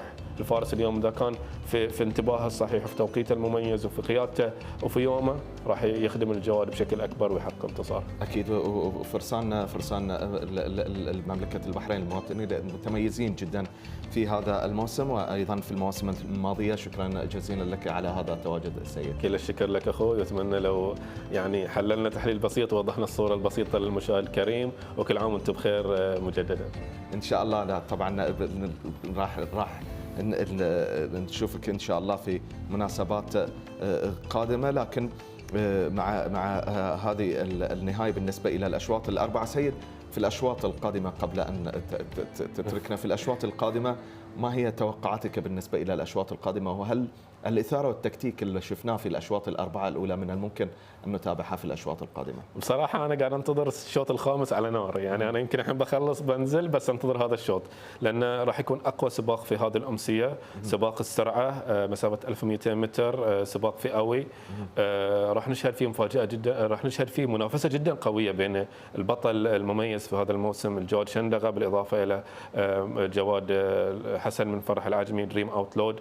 اليوم في هذا الشوط راح نشهد منافسه الفرسان البحرينيين المميزين ابراهيم نادر وعبد الله فيصل. فابى اشوف الشوط وابى اعرف من اللي راح يقدر يتغلب على الثاني. كمستوى بهالموسم شندقه برز بشكل جدا كبير، دريم اوتلود قاعد يتطور بشكل جميل. فاليوم من راح تكون له الكلمه ننتظر الشوط ان شاء الله. طبعا نتابع بعد قليل باذن الله تعالى الشوط الخامس. شكرا جزيلا لك على التواجد في هذه الامسيه سيد. الان نذهب واياكم الى النهائيه للشوط الرابع. يعطيك العافيه سيد. So let's take in the results of our latest race. That was race number 4. Number 1, Refreshment, the good winner there. Second, number 8, Mr. Irrelevant. Third, number 11, Sky Advocate. Fourth, number 2, Roller Jam. And fifth, number 3, Knight of Honor. The distances 1 length and 1 1/4 lengths. 1 length and 1 1/4 lengths. Official time of the winning horse was 1 minute 48. That's 48.87. 1 minute 48.87 seconds. And they have weighed in for race 4.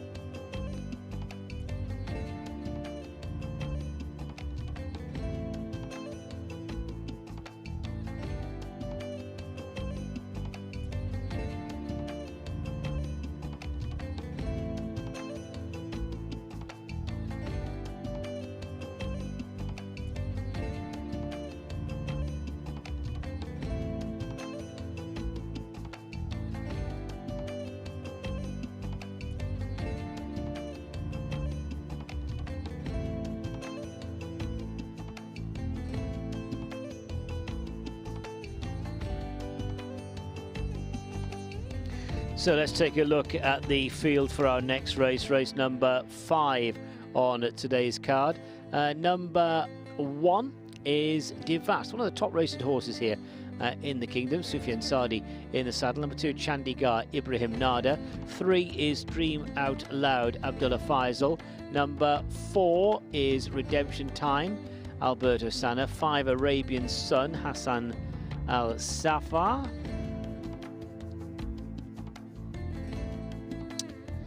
6 is Grand City Hall, Hussein Asghar. 7, Grande Grey, Benoit de la Sayat. 8, Inveigle, Hussein Maki. 9, Ramazan, Lee Newman. And 10 is What a Business, Abdul Rahim Jassim.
So let's take a look at this field. We begin with a look at Devast. One of the top horses here in the Kingdom was second to Dream Out Loud when they met.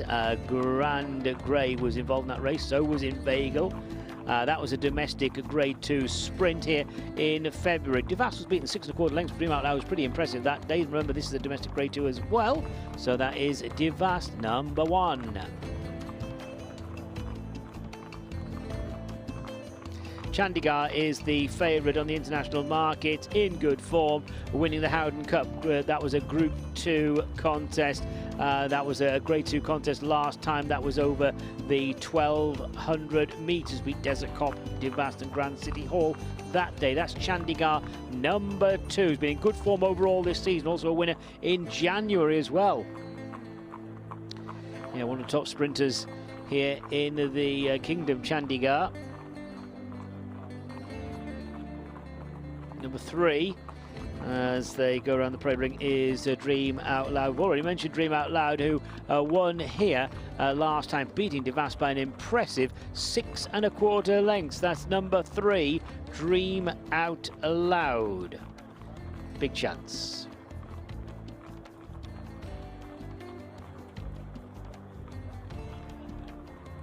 Number 5, this is Arabian Sun. Arabian Sun has not run since December and was a bit disappointed that day in the race won by Kendall Roy. That, to be fair, was Arabian Sun's first run in the Kingdom. Was a winner at Windsor back in June for Clive Cox. Grand City Hall is number 6. There is Grand City Hall, who was 7th of the 9 runners here over the 1200 metres in the race won by Dream Out Loud last time out. That's Grand City Hall.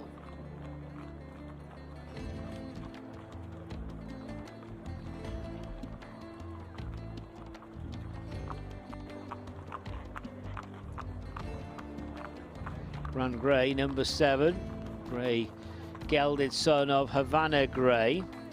And Grand Grey was 3rd, beaten over 6 1/2 lengths or thereabouts in that race won by Dream Out Loud last time. It's got it to do here, strictly on the book. That's Grand Grey.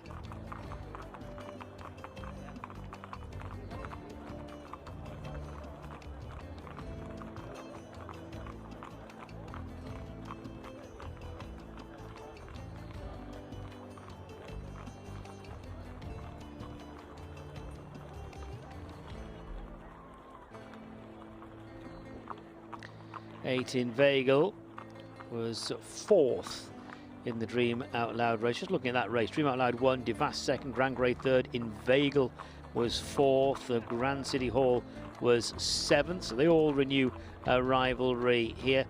Inveigle would be an outsider today.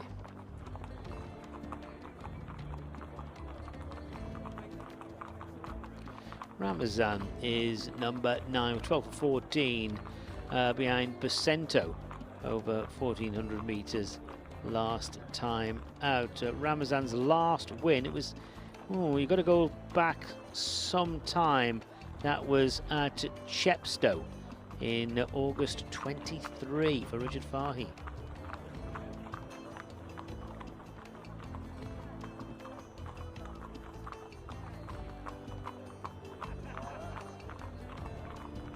What a business. Number 10. Finished in mid-division behind Asimov last week. It was over 1400 metres. What a business is, was he in pretty good form this time last year? Won in April and scored a few times in the winter period last season, in December and twice in January. But What a Business yet to strike this season. That's What a Business. Again, an outsider.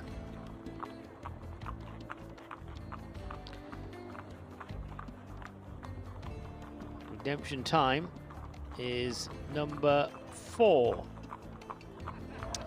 There is Redemption Time, who has got 4 wins on the board and finished behind the very talented Dan Tucker last time, finishing 5th of 18. Not a bad effort really, to beaten 3 lengths in that race, won by Dan Tucker. That's Redemption Time, who himself was in the winner's circle here a couple of times in November and December.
الشوط الخامس في هذه الأمسية على كأس ماجد راشد الزياني، المسافة 1200 متر، سباق مستقيم، درجة أولى صنف ثاني، العمر 3 سنوات فأكثر، لا يسمح بتخفيض الفرسان المتمرنين وهي للجياد المستوردة. باسمكم أيضا نرحب بما تبقى في هذه الأمسية مع محللي الأشواط من الخامس حتى التاسع الزميل العزيز علي رمضان. كل عام وأنت بخير. وأنت بخير والصحة والسلامة أخوي توفيق.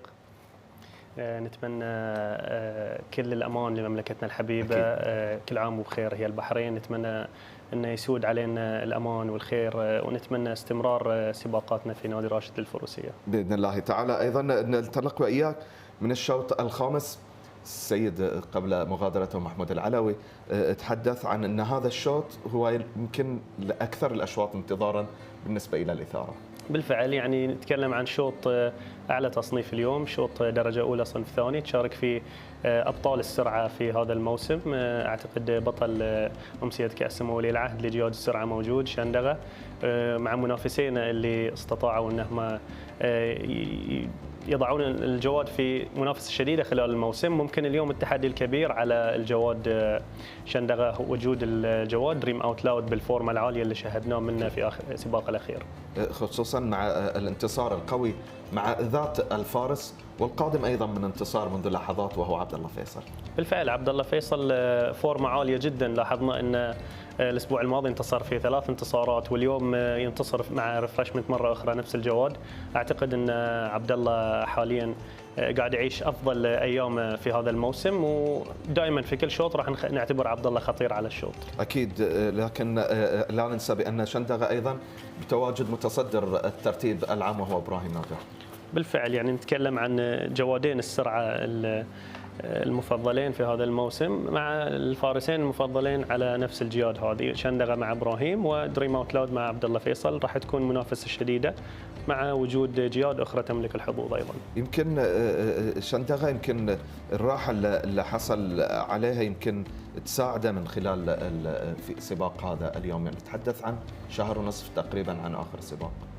صحيح، اعتقد ان شندغه لما ياخذ الراحه المناسبه يرجع بشكل قوي. اعتقد ان اليوم الجواد راح يكون في اتم جهوزيته. طبعا نتكلم عن شندغه، هو ابن الفحل تشرشل، بطل المسافات القصيره في هذا الموسم، عنده انتصارين ثمينين، احدهما في سباق سيريز والاخر كان في سباق كاس ولي العهد. يتربع على صداره الجياد في سلسله البحرين الدوليه. اعتقد ان هذا الجواد هو اللي رصع خزينه المدرب سيد محمود بالذهب، ويعود اليوم، واعتقد انه هو المرشح الأول بكل قوة في هذا الشوط. يمكن أيضا من الجياد المشاركة في هذا الشوط ديفاست مع سفيان السعدي الذي حقق الانتصار في هذه الأمسية، والمضمر المتميز طبعا أسامة هاشم. ديفاست القادم من المحمدية ريسنج، محاولة العودة إلى المستوى الطبيعي. صحيح، يعني نتكلم الجواد ال7 أعوام ديفاست بدأ الموسم بانتصارين جبارين، خلتنا نقول أن هذا الجواد ما راح ينهزم في هذا الموسم، ولكن بعد انتصاف الموسم ودخول الجياد في أتم جاهزيتها استطاعت جياد مثل شندغة ودريم اوت لاود التفوق على هذا الجواد في سباقات أخرى.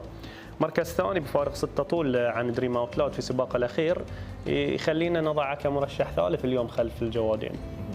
يمكن الأشواط الماضية أغلبها كنا نشوف فيها استراتيجية معينة، خطط معينة، لكن مسافة السباق والخط المستقيم استبعاد لهذه الأرجحية. تقريبا كلامك صحيح، يعني نقدر نقول بنسبة 90% الكلام صحيح، انه صعب انك تبني استراتيجية في هذا الشوط، هو 1200 متر مستقيمة، اغلب الشعارات ممثلة بجواد واحد ما عدا طبعا شعارات المحمدية تملك 3 جياد، العفو جوادين، ولكن وضع استراتيجية في سباق مستقيم دائما ما يكون صعب، ولكن تبقى تقريبا نسبة 10% ممكن ان احد الجياد يخطط الى جواد المرشح يسحبه، خصوصا ان عندنا الجياد المتنافسه بواباتها قريبه من بعض، اعتقد ان شندغه بوابته 9، ديفاست بوابته 8 ودريم اوت لاود بوابته 7. اكيد بوابات متقاربه واوزان متقاربه ايضا بالنسبه الى الجياد الثلاثه، مع يعني فارق تقريبا كيلو ونصف بالنسبه الى ديفاست. بالفعل اعتقد ان الاوزان في شوط بهذا التصنيف دائما تكون متقاربه من صاحب اعلى تصنيف الى اقل تصنيف. نلاحظ ان عندنا وات بزنس بتصنيف 80 يحمل 58 كيلو، ديفاست 61 كيلو، هي فارق 3 كيلو لا اكثر. اغلب الجياد تقريبا راح تكون اون افريج الاوزان متشابهه. علي، مع انطلاقه وهذا التنافس الكبير بالنسبه الى هذا الشوط، توقعاتك له؟ اعتقد ان طبعا اشواط السبرنت دائما حتى لو في مرشح في اغلب الاوقات ممكن وارد ان تكون في مفاجات، فما نستبعد اي جواد موجود في الشوط. عندنا جياد تملك الخامه مثل اريبيان سان، مثل ريدمشن تايم، عندنا انفيجل جواد قدم على مسافات ال1000 متر، جراند جراي جواد جديد ويملك المستوى، رمضان الجواد اللي شهدنا منه مستوى قوي ولكن تراجع بعدها، كلها جياد تملك المستوى. ولكن اذا نختزل التنافس او ترشيحاتنا طبعا نقدر نقول نضعها بين جوادين شندغه ودريم اوت لاود بناء على الفورم اللي شفناه منهم خلال الموسم. يمكن تحدثت انت عن نقطه بعض الجياد اللي مرت الان في مخيلتي، وهي رمضان اضافه الى جراند جراي، بذات المضمر، بذات المضمر هو رمضان وجراند جراي، الى جانب دريم اوت لود، يعني 3 جياد مع مضمر واحد وهو جابر رمضان. بالفعل، و3 جياد ونضيف عليهم بعد ريدمشن تايم ايضا مع جابر رمضان، فجابر يمتلك 4 جياد في هذا الشوط. بس طبعا المميز بينهم المرشح هو دريم اوت لاود. عندنا لكن الجواد جراند جراي ابن فحل السرعه هافانا جراي قدم افضل مستوياته في البحرين في السباق الاخير خلف دريم اوت لاود بتحقيق مركز ثالث. اعتقد الظروف مناسبه اليوم لتقديم مستوى مماثل مع الفارس بنوا. إذن شوط خامس على كأس ماجد راشد الزياني، المسافة 1200 متر. نتابع وإياكم الشوط الخامس المنتظر في هذه الأمسية. Runners going into the stalls. Just to confirm, number 8 Inveigle has been withdrawn by the stewards. So Inveigle has been withdrawn by the stewards. That's number 8. Runners then moving up into the stalls. This race over the 1200 metres. Grand Grey just backing away. Redemption Time is still to go in. What a Business, another one out of line.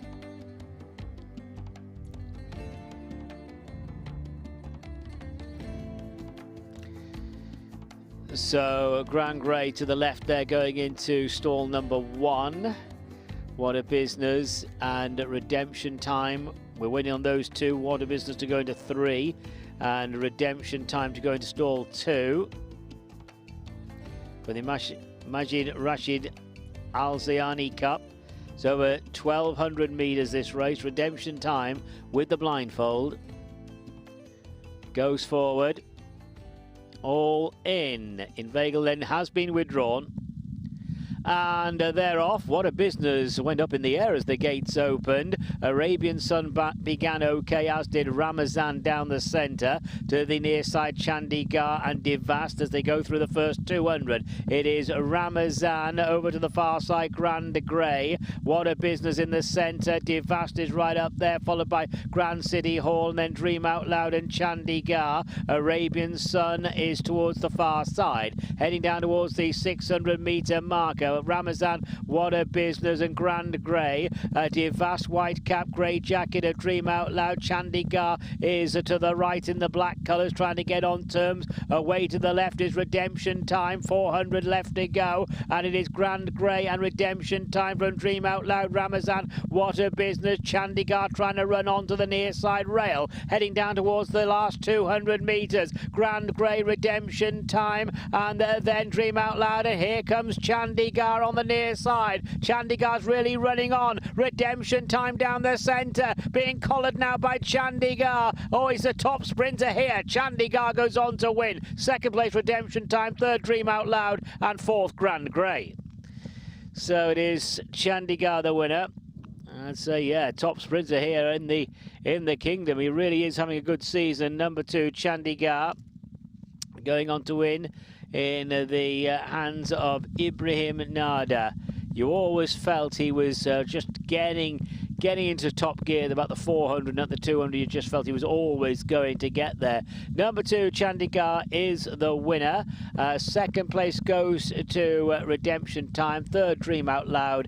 And in fourth position was Grand Grey. So those numbers provisionally: first, number 2, Chandigarh. Second, number 4, Redemption Time. Third, number 3, Dream Out Loud. And fourth, number 7, Grand Grey. That's 2, 4, 3 and 7. 2, 4, 3 and 7. He really is having a fruitful season here in the kingdom. Chandigarh winning once again. Just looking back at his record this season in the kingdom, that was his 4th success. So Chandigarh in really good form, coming out on top here.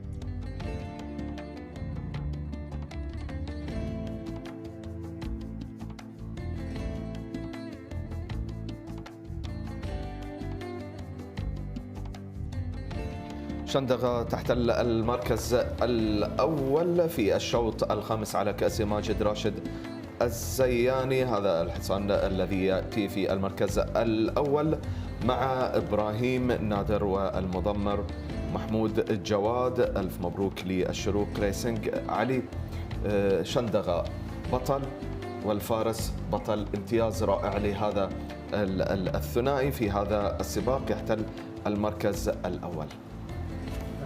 صحيح، أعتقد أن شندغة اليوم يجدد ويثبت أنه هو أفضل جواد في سباقات السبرنت في هذا الموسم. أعتقد أن الجواد أفاغوجو قدم لنا موسم مماثل لموسم شندغة في الموسم الماضي.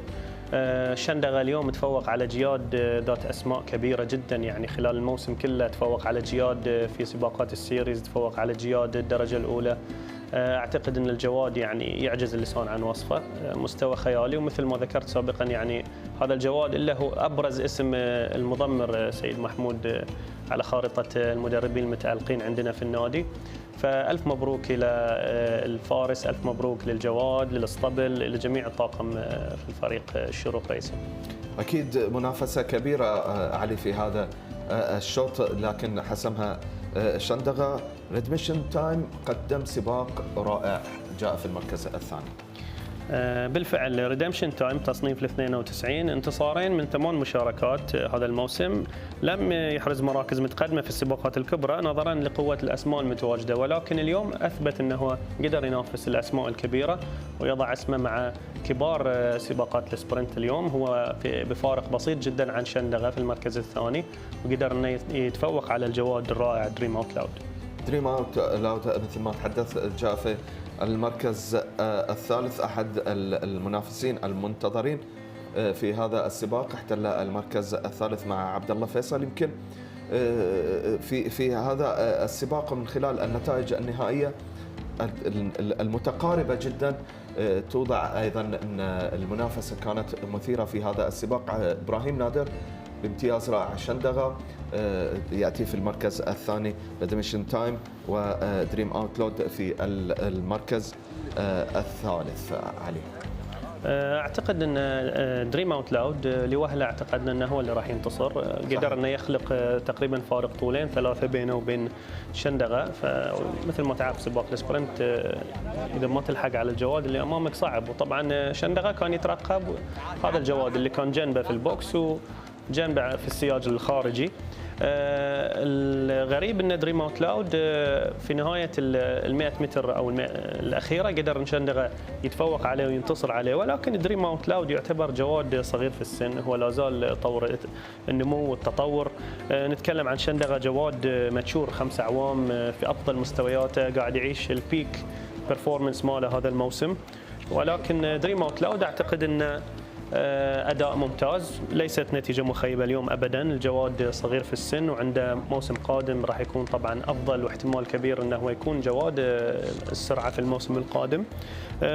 الجدير بالذكر أن المدرب جابر رمضان هيمن على المراكز المتقدمة في هذا الشوط. المركز الثاني مع الجواد ريدمشن تايم، المركز الثالث مع دريم اوت لاود، وأيضا الجواد اللي ذكرناه قبل السباق جراند جراي أحرز اليوم أيضا مركز رابع وليس بفارق بعيد عن الجياد. فأعتقد أن الجواد جراند جراي انتداب رائع لاسطبلات العفو.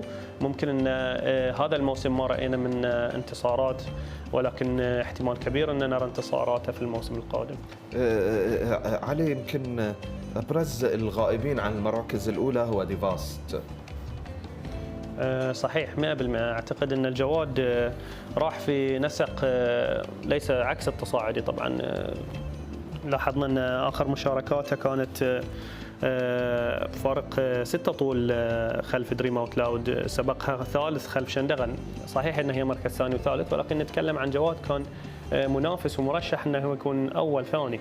اليوم وجوده في الركب الخلفي للجياد أعتقد أنه هو كان الأخير اليوم. طبعا هي علامة استفهام. لاحظنا اليوم أنه في تغيير في المعدات على الجواد اليوم مع ربط اللسان. ممكن ان هي اثرت عليه، ممكن يعني يحتاج ان ياخذون الريبورت من الفارس سبب تراجع الجواد بهذا الشكل. اكيد، لان شفناه في يعني تقريبا في مؤخره الجياد المشاركه في اخر تقريبا 200 او 300 متر يعني. صحيح، واعتقد ان الفارس وقف الطلب من الجواد. ممكن ان الجواد تعرض لشيء او كان ما قاعد يتجاوب مع الفارس. يمكن من خلال هذا السباق وتأبزنز رغم انه كان وحيد بالنسبه الى وتأبزنز بالجانب السياج، لكن ايضا اخر 200 متر شاهدنا انخفاض بالنسبه الى هذا الجواد في المشاركه مع عبد الرحيم جاسم.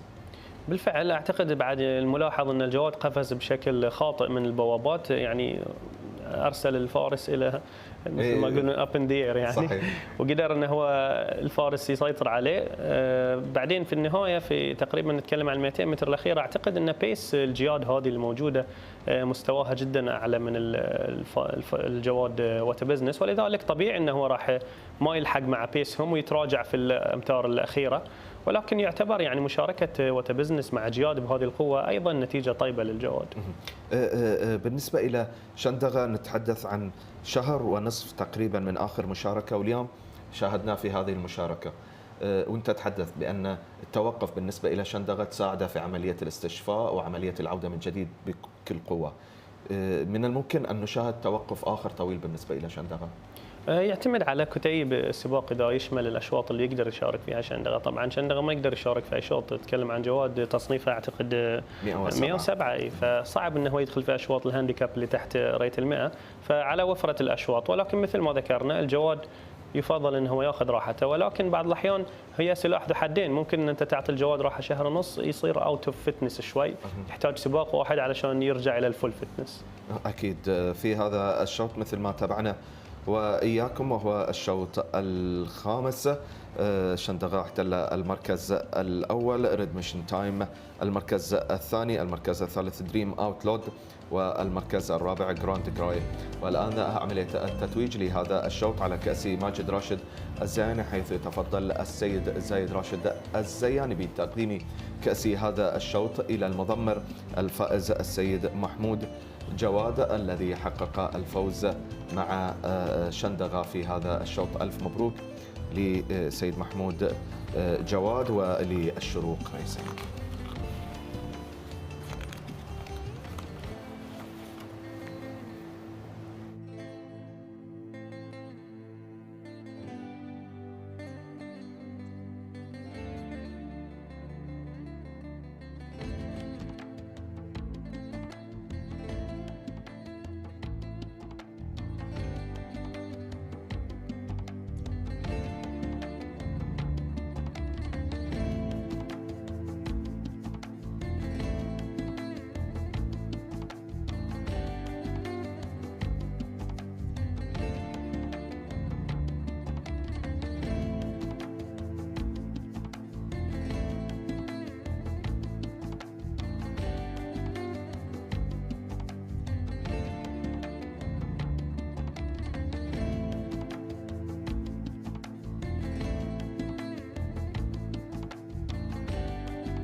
So the result of the Majid Rashid ALZAYANI Cup, that was our latest race here, race 5.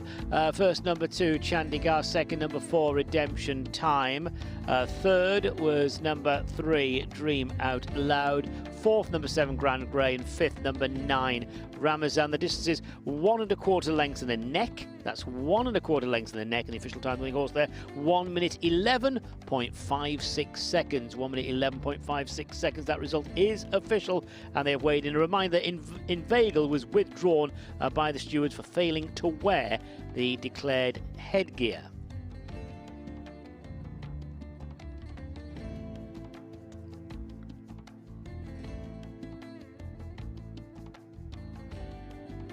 So let's now move on to the Platinumlist Cup, our 6th race over the straight 1200 metres.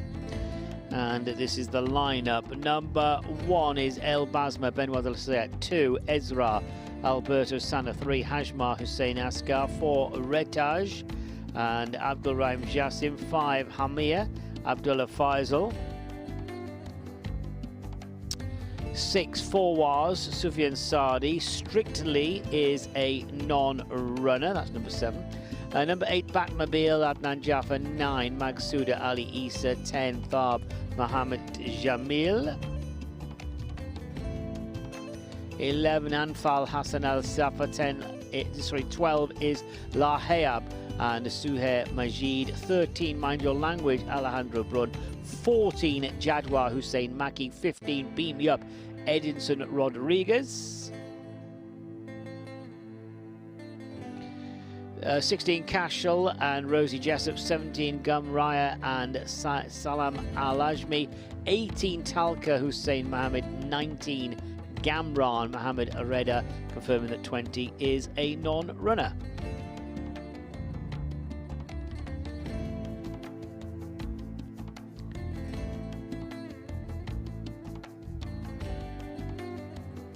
So let's take a look at the field. We begin with number 1. This is El Basma. El Basma was 6th of 18 when last seen here in January. Had a best placing so far, was 2nd on debut. That is El Basma.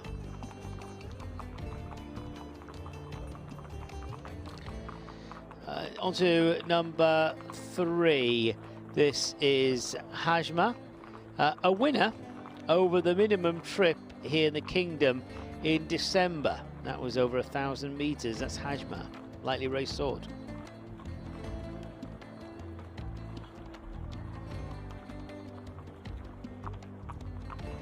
Four is Retage, 2nd last time behind Diham. That was over 1,200 metres, being 3/4 of a length. That was in February. That is Retage.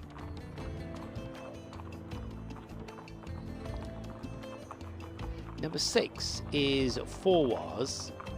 Forwaz was 4th of 14 last time. That was about a month ago. That was over 1,400 metres. Yet to win a race. That's Forwaz number 6.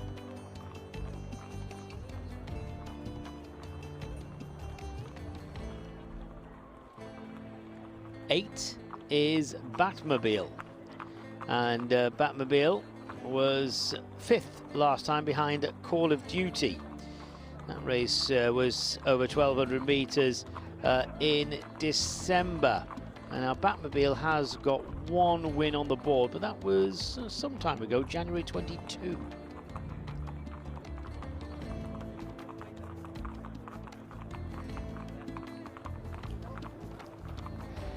So 10, this is Tharb, 8th of 10 last time when an outsider, and that was in the race won by Moja in early February. And this horse, well, just struggled to find the winning post, and hasn't been really informed so far, and is an outsider today. That's Tharb.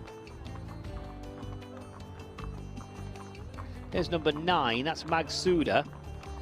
And looking at this horse's credentials, Magsuda was the 3rd of 11. Not a bad effort, beaten a length by Diham. Retage was a neck in front of this horse last time. That was in early February over the straight 1,200. That's Magsuda. Anfal is number 11 and was 3rd of 14 over the mile behind San Diego in a maiden here a few weeks ago. That's Anfal.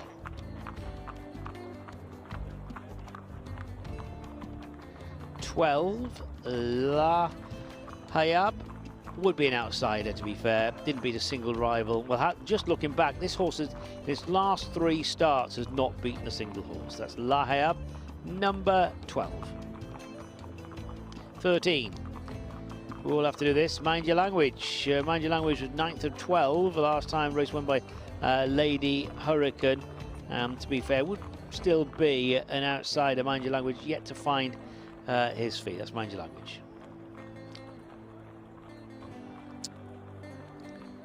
14.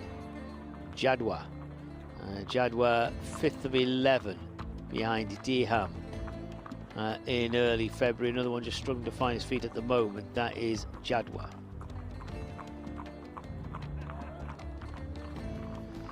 Uh, 15. Beam Me Up. Has only had the 4 starts and has been an outsider basically on every start, and to be fair, hasn't beaten many horses either. That's Beam Me Up.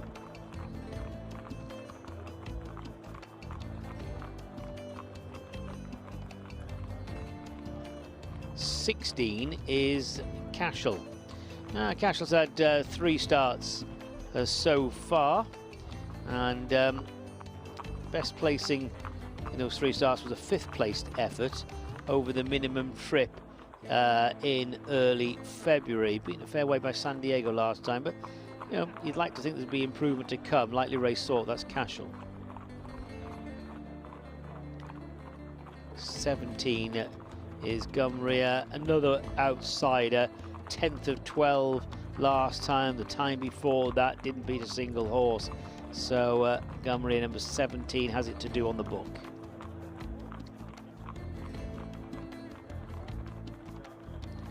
'18 is Talca, another one who's got it to do on the book. Mid division finish last time over the mile.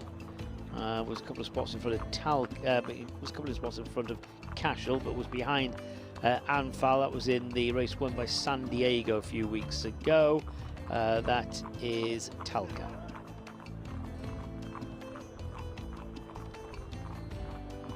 '19. This is the almost white Gamran. And Gamran, 11th of 12 last time, beaten a fairway, and another one that probably faces an uphill task today. That's Gamran, number 19. Let's take a look, let's wind the clock back and look at number 2. Number 2 is Ezra, not without a chance. Certainly judged on that 2nd placed effort of over 12 months ago, behind members only. That was over the minimum trip. This season, well, been running in decent enough company. Was behind Luna last time, but in a fair way, to be fair. That is number 2, Ezra, who's also fairly favoured on the international markets today. 5 is Hamaya, and this is Hamaya on the way down to the start. Not without a chance, Hamaya. Beginning of the year, in January, was 2nd behind a Golden Arrow, beaten 2 1/4 lengths. A repeat of that effort would see this horse run a big race here. Was 6th behind Deham last time over the 1200 metres. Not without a chance here, Hamaya, number 5.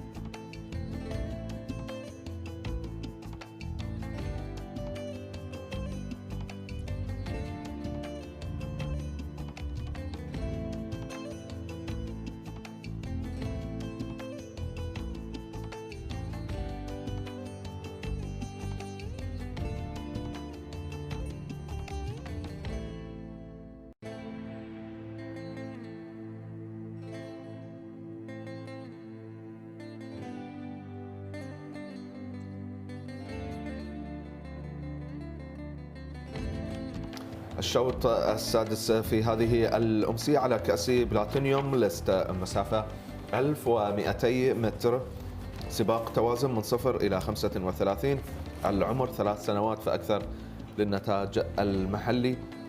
سباق توازن علي، ودائما ما سباقات التوازن من 0 إلى 35 أو حتى من 0 إلى 40 تكون فيها الفرصة مفتوحة للجميع. نقدر يعني نسميه لعبة الأوزان. بالتأكيد لعبة الأوزان ولعبة الخبرة. نتكلم عن مشاركة 18 جواد، تقريبا 4 فقط اللي حققوا انتصارات من قبل يملكون ثقافة الفوز، ولكن حوالي 14 جواد لم يحققوا الانتصار من قبل، ولذلك أعتقد أن الأوزان راح تكون عامل مهم في هذا الشوط. أكيد من خلال هذه الأشواط جميع المشاركين أمامهم فرصة إلى التتويج بالسباق. بالتأكيد، وأعتقد أن اليوم في هذا الشوط بالذات ممكن 5 ل 6 جياد أو أفرس تملك حظوظ للانتصار، فصعب الترشيح في هذا الشوط. شوط مفتوح بشكل كبير، وأعتقد أن الأفرس الموجودة في الشوط لها الحظوظ الأكبر. يمكن من الأفرس والأعلى تصنيف في هذا الشوط هو البسمة بتصنيف 34. بالفعل البسمة هي أول موسم لها في عالم السباق، شاركت على المسافات القصيرة والمتوسطة. 6 سباقات حلت في مراكز متقدمة في 2 منها. أعتقد أنها لا زالت تبحث عن أولى انتصاراتها. مثل ما ذكرت أخوي توفيق، هي صاحبة أعلى تصنيف وصاحبة أعلى وزن في الشوط، ولذلك مهمتها راح تكون صعبة جدا على اعتبار أن هي تشيل 62 كيلو. هجمة بعد انتصار رائع وجميل، شاركت يمكن مع تصنيفات أعلى وهو ما أدى إلى تراجعها.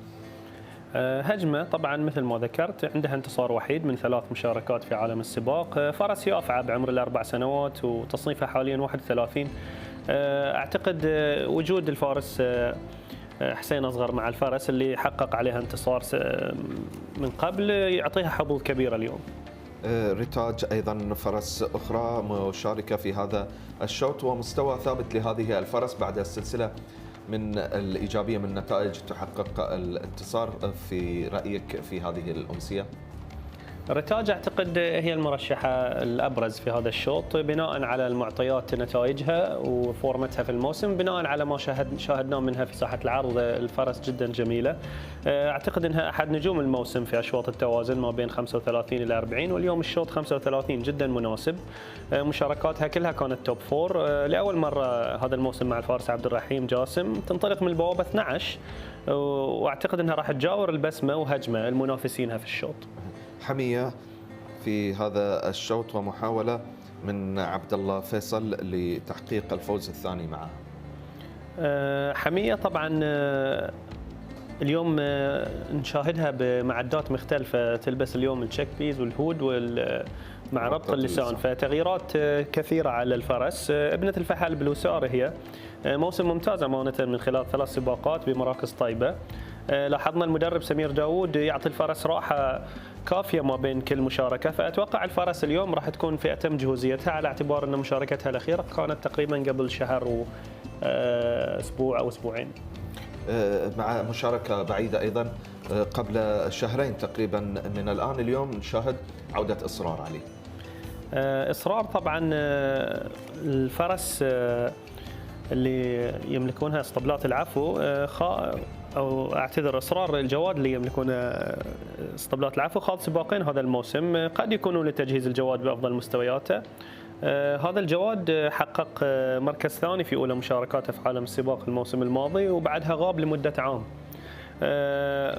صاحب على تصنيف، صاحب ثاني على تصنيف الشوط، ويملك الكلاس أمانة لتقديم مستوى جيد اليوم، فهو مجرد تحدي جهوزية. لو كان الجواد جاهز أعتقد أن كلاس هذا الجواد ممتاز جدا يأهله أنه ينتصر على الجياد الموجودة. أنفال وفواز. أنفال ابنة الفحل داتش كونكشن من إنتاج الجزيرة حققت أفضل نتيجة في سباقها الأخير بإحراز مركز ثالث خلف الفرس سان دييغو على مسافة 1600 متر. اليوم تعود للمسافة القصيرة. هل اليوم باستطاعتها تكرار المستوى؟ فواز مع الفارس سفيان سعدي أيضا هاف براذر لأنفال من الفحل داتش كونكشن. أعتقد أن اليوم مع ربط اللسان ممكن أن نشوف جواد مغاير. هو المسافات هذه مناسبة للجواد. منافسة قليلة وهي 1200 متر على خط مستقيم على كأس بلاتينيوم ليست. توقعاتك بشكل سريع علي؟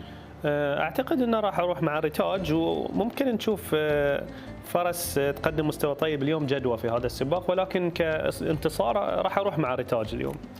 إذن مشاركة منتظرة مع جياد متعددة في هذا الشوط السادس على كأس بلاتينيوم ليست المسافة 1200 متر. نتابع وإياكم مجريات الشوط السادس.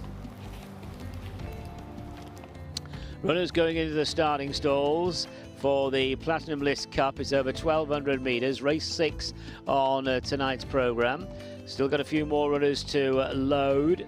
There's a close-up of Talca, as in the green and white jacket, and drawn on the near side. That one's going to be closer to the stand side. There's Hajma in the red cap.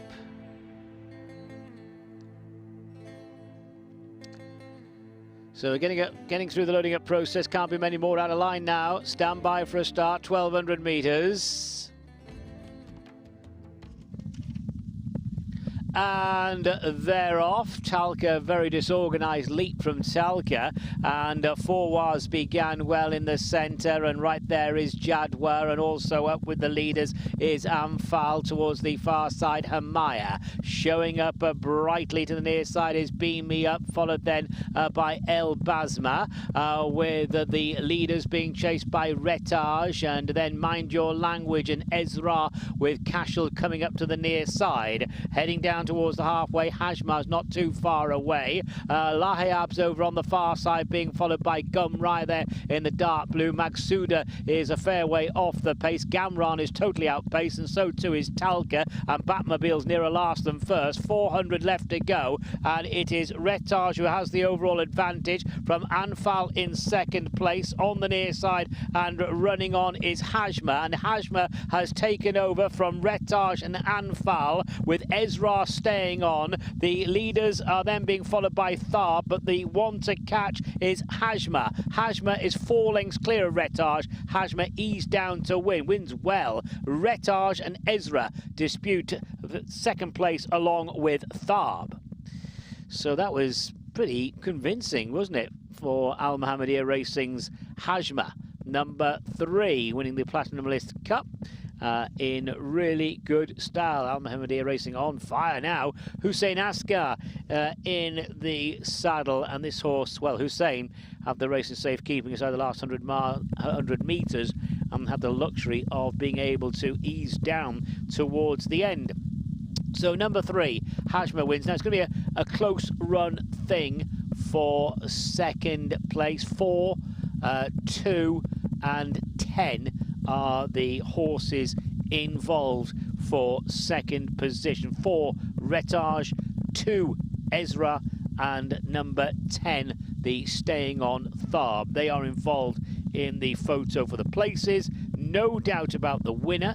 That is number 3, Hajma, of this, the Platinum List Cup.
Just to confirm the places there, first was number 3, Hajma. Second, number 4, Retage. Third, number 2, Ezra. And fourth, number 10, Tharb. The winning margin there, 4 lengths. Pretty easy for number 3, Hajma, the winner of the Platinum List Cup.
إذن بانطلاقة رائعة وهجمة سريعة، هجمة تحرز المركز الأول في الشوط السادس بلاتينيوم ليست، هو كأس هذا الشوط. المسافة كانت 1200 متر، الفارس كان حسين أصغر بامتياز رائع وبانطلاقة قوية جدا. إذن هجمة تحتل المركز الأول وهو الانتصار الثالث لفريق المحمدية في هذه الأمسية. علي، انتصار رائع لهجمة في هذا الشوط مع حسين أصغر، علي عبد المجيد الذي أيضا يحقق انتصاره الثاني في هذه الأمسية. بالفعل ألف مبروك للاسطبلات المحمدية، انتصارهم الثالث اليوم. انتصارات متنوعة الفرسان عليها، طبعا ختامها في هذا الشوط كان مع حسين أصغر اللي ممكن غاب عن الانتصار في الفترة الأخيرة، ولكن يعود حسين أصغر، خصوصا أنه هو الأسبوع الماضي نوعا ما تعرض لإصابة طفيفة خلته يغيب عن سباقاته المتبقية من الأمسية، ولكن الحمد لله رجع هذا الأسبوع بشكل مباشر وحقق اليوم انتصار جدا مهم. هجمة طبعا أحد الأسماء اللامعة أو النجوم اللي قاعدة تصعد في اسطبلات المحمدية للإنتاج البحريني، حققت انتصار هذه الفرس من قبل مع الفارس نفسه حسين أصغر، واستطاع اليوم أنه هو أمانة بقيادة أكثر من رائعة أنه يجلب الفرس لخط النهاية بفارق كبير عن الجياد الأخرى. ممكن رتاج احنا اللي رشحناها 3-4 طول انتصر عليها الفارس حسين أصغر مع هجمة، فقيادة جدا موفقة. أكيد هو الانتصار التاسع بالنسبة إلى حسين أصغر في هذا الموسم. المنافسة كانت مع أحد المرشحين في هذا الشوط وهو رتاج مع عبد الرحيم جاسم والمضمر أسامة هاشم. بالفعل يعني احنا ممكن اختزلنا الشوط في عدة أسماء 5 ل 6 أسماء، ولكن لو كنا راح نختصرها بين 3 كنا راح نضع رتاج كأحد أبرز الأسماء. ممكن الفرس حمية هي أيضا أحد الأسماء المميزة كانت في الشوط، ولكن هجمة أيضا هي الاسم الثالث اللي ممكن نضعه قبل الشوط على الورق، ولكن بعد الشوط لاحظنا أن هجمة تفوقت على الجميع وبفارق كبير عن رتاج. ممكن الجواد إصرار هو المتميز في هذا اليوم، اللي ذكرنا قبل الشوط أنه ممكن أن إصرار اليوم يعود مستواه لأنه يملك الكلاس هذا الجواد. لاحظنا أنه أحرز المركز الثالث خلف رتاج وهجمة. ذرب ومحمد جميل، محمد جميل في هذا الموسم قاعد يقدم أداء رائع، احتل المركز الرابع. بالفعل اعتقد ان مغادره حسين اصغر للفرسان المتمرنين الموسم الماضي واصبح فول جوكي انفتح المجال لجميع الفرسان المتمرنين الاخرين، وكان على ابرزهم طبعا محمد جميل، على ابرز هذه الاسماء هو والفارس اخوه قاسم جميل، مع عده طبعا فرسان متمرنين امانه يملكون الجوده، ولكن محمد جميل كان هو احد ابرز الاسماء انه هو يكون المتصدر للفرسان المتمرين هذا الموسم. ممكن النصف الأول من الموسم لم يوفق بشكل كبير، ولكن نلاحظ في النصف الثاني وجد التوفيق وقاعد يحقق انتصارات ومراكز متقدمة في أغلب سباقاته. يمكن من خلال هذا الشوط علي يمكن توقعنا منافسة راح تكون أكبر من اللي شاهدنا، يمكن هجمة نوعا ما بأريحية في نهاية المطاف. بالفعل يعني لو نستثني هجمة من الشوط راح نلاحظ أن الركب اللي أصبح خلف هجمة كان في تنافس كبير. توقعنا أن الشوط ممكن يكون يعني فوتو فينش بين 4-5 جياد لأن لتقارب المستوى مع الأوزان. إذا تسمح لي علي، طبعا السيد أسامة فرحان مدير شركة بلاتينيوم ليست يقدم كأس الشوط السادس لسمو الشيخ سلطان الدين بن محمد الخليفة والمحمدية ريسنج في هذه الأمسية بثلاثية هاتريك في هذه الأمسية. علي عبد المجيد مع هذا الكأس، كأس شركة بلاتينيوم ليست. المسافة كانت 1200 متر. يمكن علي من خلال ما شاء الله يعني المشاركة الكبيرة والانطلاقة الرائعة في هذا الشوط، إذا نلاحظ طبعا الفرس هجمة ممكن انطلقت من البوابة 16 أحد البوابات البعيدة واللي تكون أميل أو أقرب إلى السياج الخارجي. طبعا وجودها قرب السياج الخارجي طبعا يعطيها أفضلية، بحيث أن هي أي جواد أو أي فرس دائما الغالب يفضل أنه يكون مع السياج يمشي معه، بحيث أنه يعطي good sense of direction إلى الجواد أو الفرس أنه هو يتجه بخط مستقيم لا يميل إلى اليمين أو اليسار. نلاحظ حسين أصغر في هذه اللحظة وهو يطلب من الفرس ويستخدم معها الدافع والعصا، ولكن اللحظة اللي لاحظ حسين أنه هو ابتعد عن الجياد بفارق طولين في آخر 100 متر، خلاص كل اللي عليه انه هو يوعي الفرس، يبقيها واعيه وصاحيه عشان تعرف ان السباق لم ينتهي، ولذلك يتم يستخدم معها العصا فقط لهدف تنبيهي وليس لهدف انه هو يطلب منها انها تندفع بشكل اكبر، هو فقط عشان لا الفرس تعتبر نفسها انتصرت. هو طبعا هذه عاده او طبع في الجياد انه لما يشوف روحه ابتعد عن الجياد خلاص يخفف سرعته. يبدي يخفف سرعته. يمكن في نهايه المطاف تقريبا فارق 3 أطوال هو حسين اصغر حسم السباق.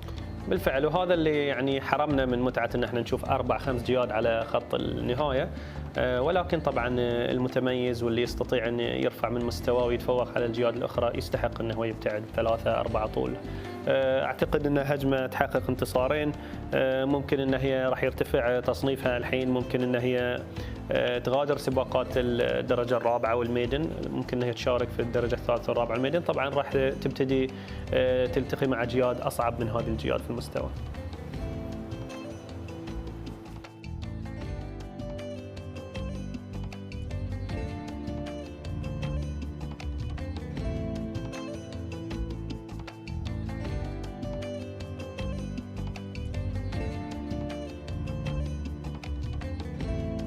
So let's confirm the results of the Platinum List Cup. This is the result of race 6. First, number 3, Hajma. Second, number 4, Retaj. Third, number 2, Ezra. Fourth, number 10, Tharb. And fifth, number 11, Anfal. The distances, 4 lengths and a neck. 4 lengths and a neck. The official time of the winning horse, 1 minute 13:13.19. 1 minute 13.19 seconds. And they have weighed in for race 6.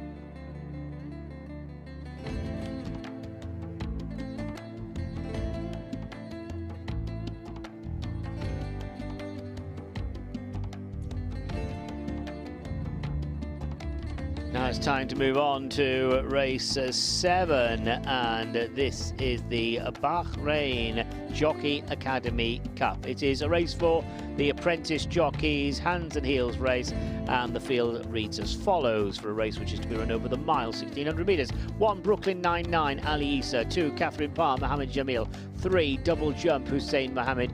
4, Salvuccio, Abdullah Al-Hawaj. 5, Atlantic Sky, Mohammed Reda.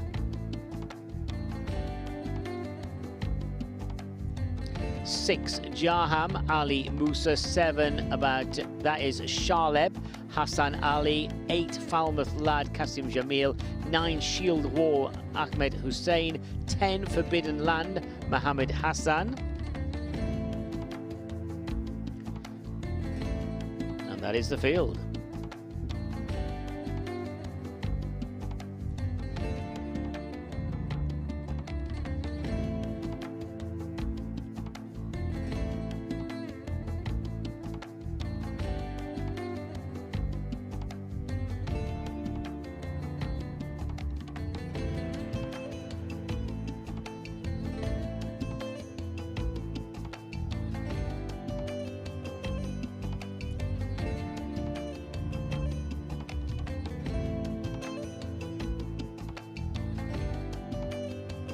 So let's take a look at this lineup, and we begin with Brooklyn 99, winner of 3 races, been pretty consistent.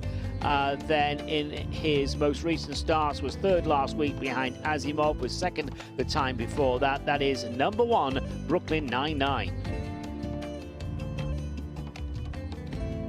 2 is Catherine Parr. Has a leading chance. Catherine Parr, winner of 2, and was a winner back in November. Has only had the 1 start since then, finishing in mid-division last week behind Asimov. That's number 2, Catherine Parr.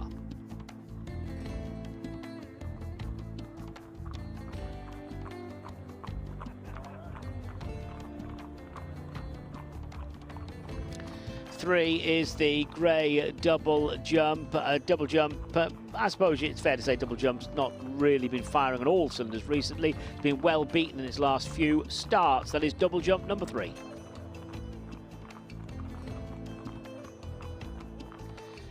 There was promise from Salvuccio a week ago, over 1400 metres behind Asimov, finishing 4th on that occasion, beaten 3 lengths. That's number 4, Salvuccio.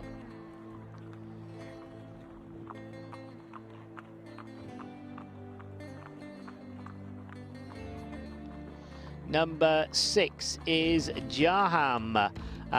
Good effort behind Chimgan. Here, 2 outings back, ran in that race won by Asimov last week, finishing down the field. That's number 6, Jaham.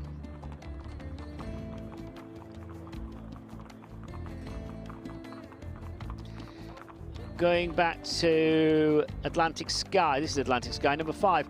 Atlantic Sky has got 2 wins on the board, was down the field last time in the race won by Chimgan. Atlantic Sky is number 5. Last win came at our very first meeting of the season in October. 7 is Garleb. Would be an outsider here. Garleb didn't beat a single rival behind Sharky in mid-February. That's number 7, Garleb.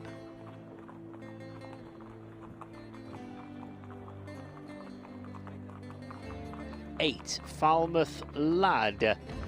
And Falmouth Lad falls in the same category as Garleb, really, from that last effort anyway. Didn't beat a single rival, 17th of 17. Race won by Chimgan. Hasn't really been in form of late. That's Falmouth Lad.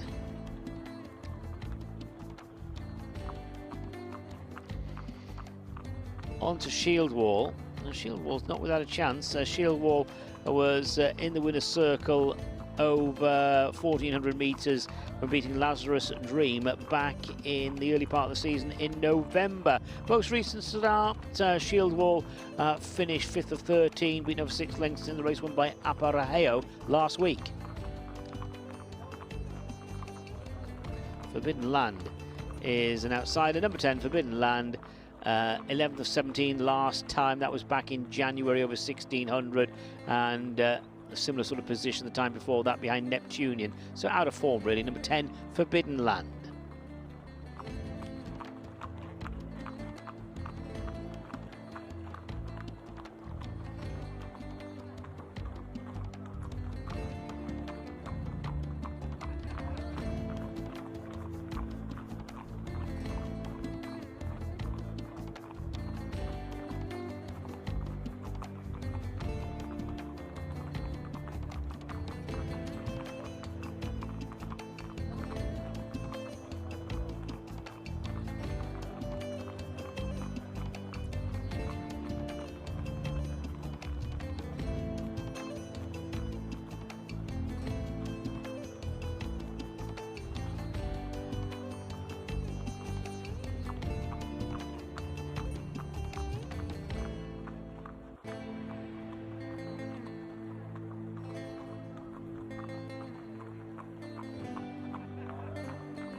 كأس أكاديمية البحرين للفرسان هو الكأس السابع أو الشوط السابع في هذا السباقات في هذه الأمسية. سباق مخصص للفرسان المتمرنين البحرينيين يمنع فيه استخدام الصوت. سباق توازن من 0 إلى 75 علي في هذا الشوط. تواجد عديد من الأشواط بالنسبة إلى الفرسان المتمرنين في هذا الموسم. يعني باعتقادك هل من الممكن أن يكون نقطة إيجابية إلى مجموعة هؤلاء الفرسان المتواجدين، خصوصا وإحنا تحدثنا في الشوط الماضي عن التألق الكبير الذي يعيشه محمد جميل؟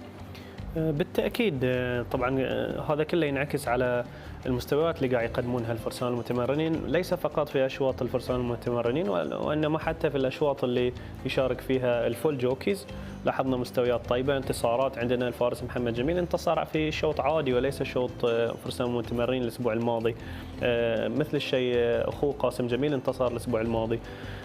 عندنا بعد محمد اليوم أيضا انتصر في الجياد العربية.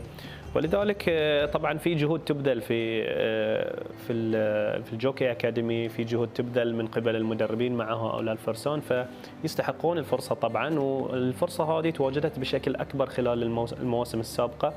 أشواط الفرسان المتمرنين أصبحت أكثر، والفرص التي تعطى للفرسان في الأشواط حتى البعيدة عن أشواط الفرسان المتمرنين أيضا أصبحت أكبر. فكل هذه الجهود طبعا تنعكس على مستواهم. نتكلم عن الجيادة المشاركة في هذا الشوط. نبدأ مع بروكلين 99 في هذا الشوط. جواد يمتلك نتائج إيجابية، يعتبر الأميز. بالفعل جواد حديثا بدأ يشارك طبعا في مضمارنا، عنده 4 مشاركات في البحرين بأداء ممتاز، مركز ثاني وثالث مع الفارس علي عيسى، ولكن لا زال يبحث عن أولى انتصاراته. يدخل اليوم كضيف على الشوط ولذلك راح يحمل الوزن الأعلى، فالمهمة راح تكون صعبة من ناحية الوزن. كاثرين بار أيضا يتمنى أن يحقق انتصاره الأول في هذه السباقات. بالتأكيد كاثرين بار مع الفارس محمد جميل 4 سباقات أيضا هذا الموسم، استطاعت أن تنتصر في إحدى هذه السباقات. خاضت سباق تجهيز الأسبوع الماضي بعد توقف 3 أشهر. ممكن اليوم نشاهد أقوى مستوى منها على اعتبار أن السباق التجهيزي راح يخليها أجهز اليوم. هل هي راح تحقق المركز الأول؟ يعني صعب أن احنا نرشحها كمركز أول على اعتبار أن هي غابت 3 أشهر وعادت، ولكن أعتقد أن تملك حظوظ عالية لتحقيق أحد المراكز المتقدمة. سالفيجيو قدم أداء جيد غير متوقع في الأسبوع الماضي، اليوم في ثاني أسبوع على التوالي، كيف ترى حظوظه؟ طبعا سالفوتشيو اللي اخيرا اعطانا لمحه من مستواه في السباق الاخير، حقق مركز رابع مع قاسم جميل في مسافه 1400 متر خلف اسيموف. اليوم مع الفارس عبد الله الحواج، هل الجواد ممكن انه يعيد نفس المستوى اللي شفناه الاسبوع الماضي على اعتبار ان الفورم موجود؟ وارد، ولكن امانه يعني اعتقد ان ممكن عامل غياب الصوت يفرق مع الجواد اليوم. دبل جامب علي. دبل جامب الجواد اللي ايضا شارك الاسبوع الماضي وحل في المراكز المتراجعه خلف ريفرشمنت، طبعا كان استخدم كبيس ميكر في الشوط الماضي. اليوم مع الفارس حسين محمد هنالك تغيير بسيط في المعدات، البلينكر يضاف على الجواد قد يساعد على التركيز أكثر. ممكن اليوم أيضا يتم استخدام الجواد كبيس ميكر أو يمكن أنه يخوض سباقه الخاص. تحدثت عن شيلدويل خارج الهواء عليك، شلون شيلدويل؟ شيلدويل طبعا انتصار وحيد من 8 مشاركات هذا الموسم بتصنيف 61 وبوزن منخفض جدا 52 مع الفارس أحمد حسين اللي سبق وانتصر مع هذا الجواد، فنعتبرها معادلة ناجحة الفارس مع نفس الجواد. ولكن طبعا اليوم الفيلد مختلف جدا، نتكلم عن جواد تصنيفه 61 راح يواجه جياد وصل تصنيفها إلى 77 76 75، فالمهمة جدا أصعب. ولكن الجواد هذا يحبذ المسافات المتوسطة إلى البعيدة، ممكن تم تجربته على مسافات أقصر، وأعتقد أنه هو الأنسب له المسافات من المايل وأكثر تقريبا. يمكن من خلال المشاركة في هذا السباق وعدم استخدام الصوت راح يأثر أكيد في نهاية المطاف على مجموعة النتائج. بالتاكيد ممكن الجياد، طبعا هذه الجياد تواجهت العديد منها تواجهوا في الاسبوع الماضي في السباق اللي انتصر فيه اسيموف. فاليوم ممكن نشوف نتائج متقلبه بناء على معطيات مختلفه مثل الاوزان وغياب عامل العصا. ممكن جياد اخرى تكون مرشحه في الشوط ايضا. عندنا اتلانتيك سكاي مع الفارس محمد رضا، عندنا جرهم مع الفارس علي موسى. طبعا هذه الجياد ايضا راح تكون مرشحه الى الشوط. إذا الشوط السابع على كأس أكاديمية البحرين للفرسان، المسافة 1600 متر. يعني في إمكانية إلى بروز عدد من الجياد في هذا الشوط. توقعاتك إلى السيناريو المنتظر في هذا الشوط؟ كسيناريو الاغلب ان جياد المحمديه احد الجياد راح ياخذ خط المقدمه. ممكن بترشيحي يكون دبل جمب، على اعتبار ان احنا شفنا نفس السيناريو الاسبوع الماضي. الجواد لما ياخذ المقدمه راح يخدم جياد مثل كاثرين بار، جرهم، او الجواد فالمثلاد اللي مع قاسم جميل اليوم، اللي جواد يملك مستوى ولكن في مضمارنا لا زال لم يقدم. هذا العامل راح يخدم جياد المحمديه اللي اعتقد ان هي تصب يعني جل تركيزها على بروكلين 99 وسالفوتشيو، بالاضافه الى اتلانتيك سكاي كجياد مرشح على الانتصار. ممكن ان هي تنافس المحمديه، ولكن وجود 4 جياد يساعد الفريق على وضع استراتيجيه ويساعدهم على حصد رابع انتصاراتهم اليوم. إذن الشوط السابع على كأس أكاديمية البحرين للفرسان، المسافة 1600 متر، سباق توازن من 0 إلى 75، العمر 3 سنوات فأكثر. الجياد المستوردة للفرسان المتمرنين البحرينيين ويمنع فيه استخدام الصوت. نتابع وإياكم الشوط السابع.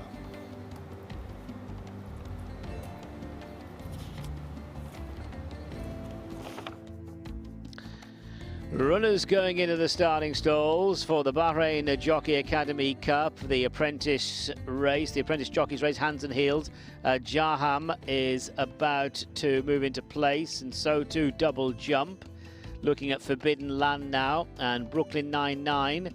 Salvuccio, the favourite on the international markets, could be the last one to load, has the blindfold on for stalls entry. So Brooklyn 99 and Salvuccio.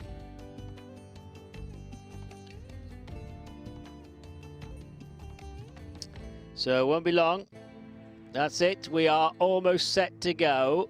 Apprentice jockeys in action.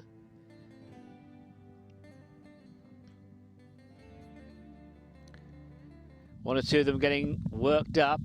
And they're off. Shield Wall was up in the sky as their gates open. Poor start for Atlantic Sky, and Forbidden Land was even worse. So going through the early part of the contest is Jaham, the first away.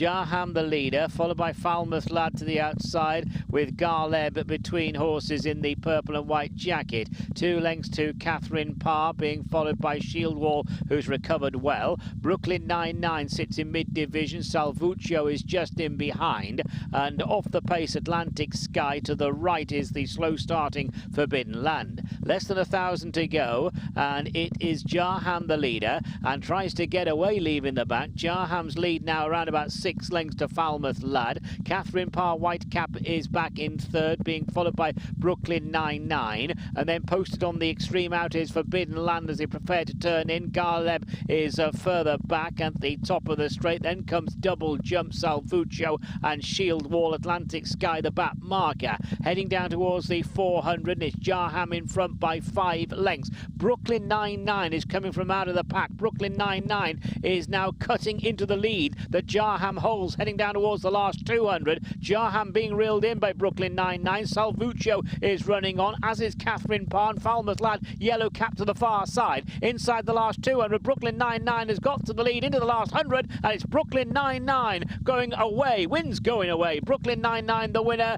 close second, with Jaham joined on the line by Falmouth Lad. So it is Brooklyn 99 the winner, number 1. Brooklyn 99 in the hands of Ali Issa has won that race in nice style in the end, reeling in the long-time leader inside the last 200 metres. Nice win for Ali Isa today. Let's have a look at the closing stages. There's the leader, Jarham, really did put them to the sword, but Brooklyn 99 cutting into that Jarham lead there into the last 200, and Brooklyn 99 has gone on to win. It is a close run thing for second, and it's a close run thing for fourth place as well. So for second, we have got a close run thing between number 6 Jarham and number 8 Falmouth Lad. That's purely in race card order.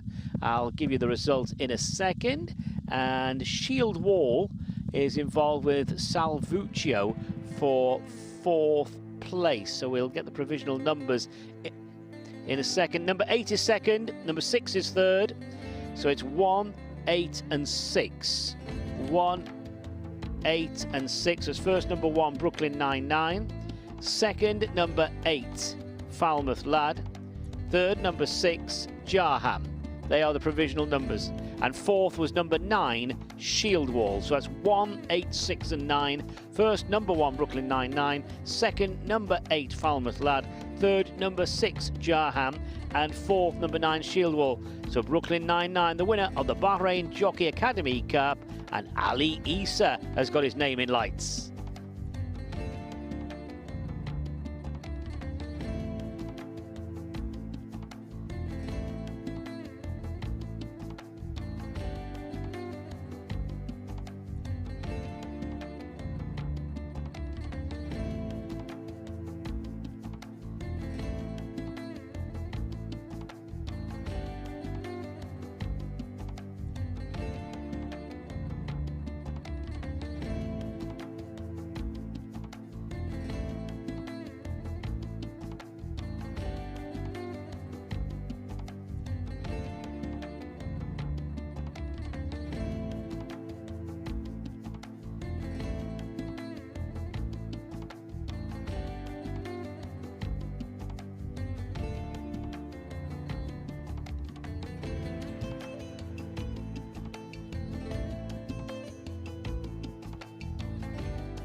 بروكلين 99 يحقق الفوز في هذا الشوط مع الفارس المتمرن الرائع علي عيسى. مبروك لراشد ريسنج والمضمر يوسف البعينين، انطلاقة رائعة وانتصار متميز لعلي عيسى علي في هذا الشوط السابع على كأس أكاديمية البحرين للفرسان. بالفعل أخوي توفيق، أعتقد أن أول شيء أحب أبارك لفريق راشد ريسنج والمدرب يوسف البعينين، وأيضا الانتصار الكبير للفارس علي عيسى، الفارس اللي امتطى هذا الجواد لثالث مرة الحين. فقيادة موفقة جدا. أعتقد أن الفارس علي عيسى هو أحد يعني نقدر نقول ثمار أكاديمية البحرين للفرسان المتمرنين. فانتصار ولا أروع. الجواد طبعا كان يطرق الباب في سباقاته الأخيرة، كان يمهد ويوضح إلى الجميع أنه راح ينتصر في القريب العاجل، وقدر أنه هو يحقق هذا الانتصار مع علي عيسى اليوم. قيادة جدا موفقة للفارس، أعتقد أنه احتفظ بالجواد بالشكل المناسب. ممكن قبل السباق أنا شخصيا رشحت هذا الجواد للانتصار، ولكن عامل الوزن هو كان العائق اللي يخليني يعني أتردد في أنه هل يستطيع تحقيق الانتصار، خصوصا مع غياب العصا في الشوط. ولكن أعتقد أن تواجد الفارس معاه في سباقين قبل اليوم عطت الفارس الثقة أنه هو عارف متى يحرك الجواد، عارف الرياكشن اللي راح يعطيه الجواد لما يطلب منه، وقدر أنه هو بكل ثقة على الرغم من أن جرهم قدر أنه يطلع في مقدمة الجياد، وبعدها انحرف قليلا على الجواد بروكلين 99 وأثر على سيره في الخط المستقيم، ولكن استطاع الجواد أنه ينتصر بالرغم من كل هذه الصعوبات. أكيد انتصار رائع لبروكلين 99 في احتل المركز الأول. يمكن في الأمتار الأخيرة شاهدنا بأن انفرد للصدارة.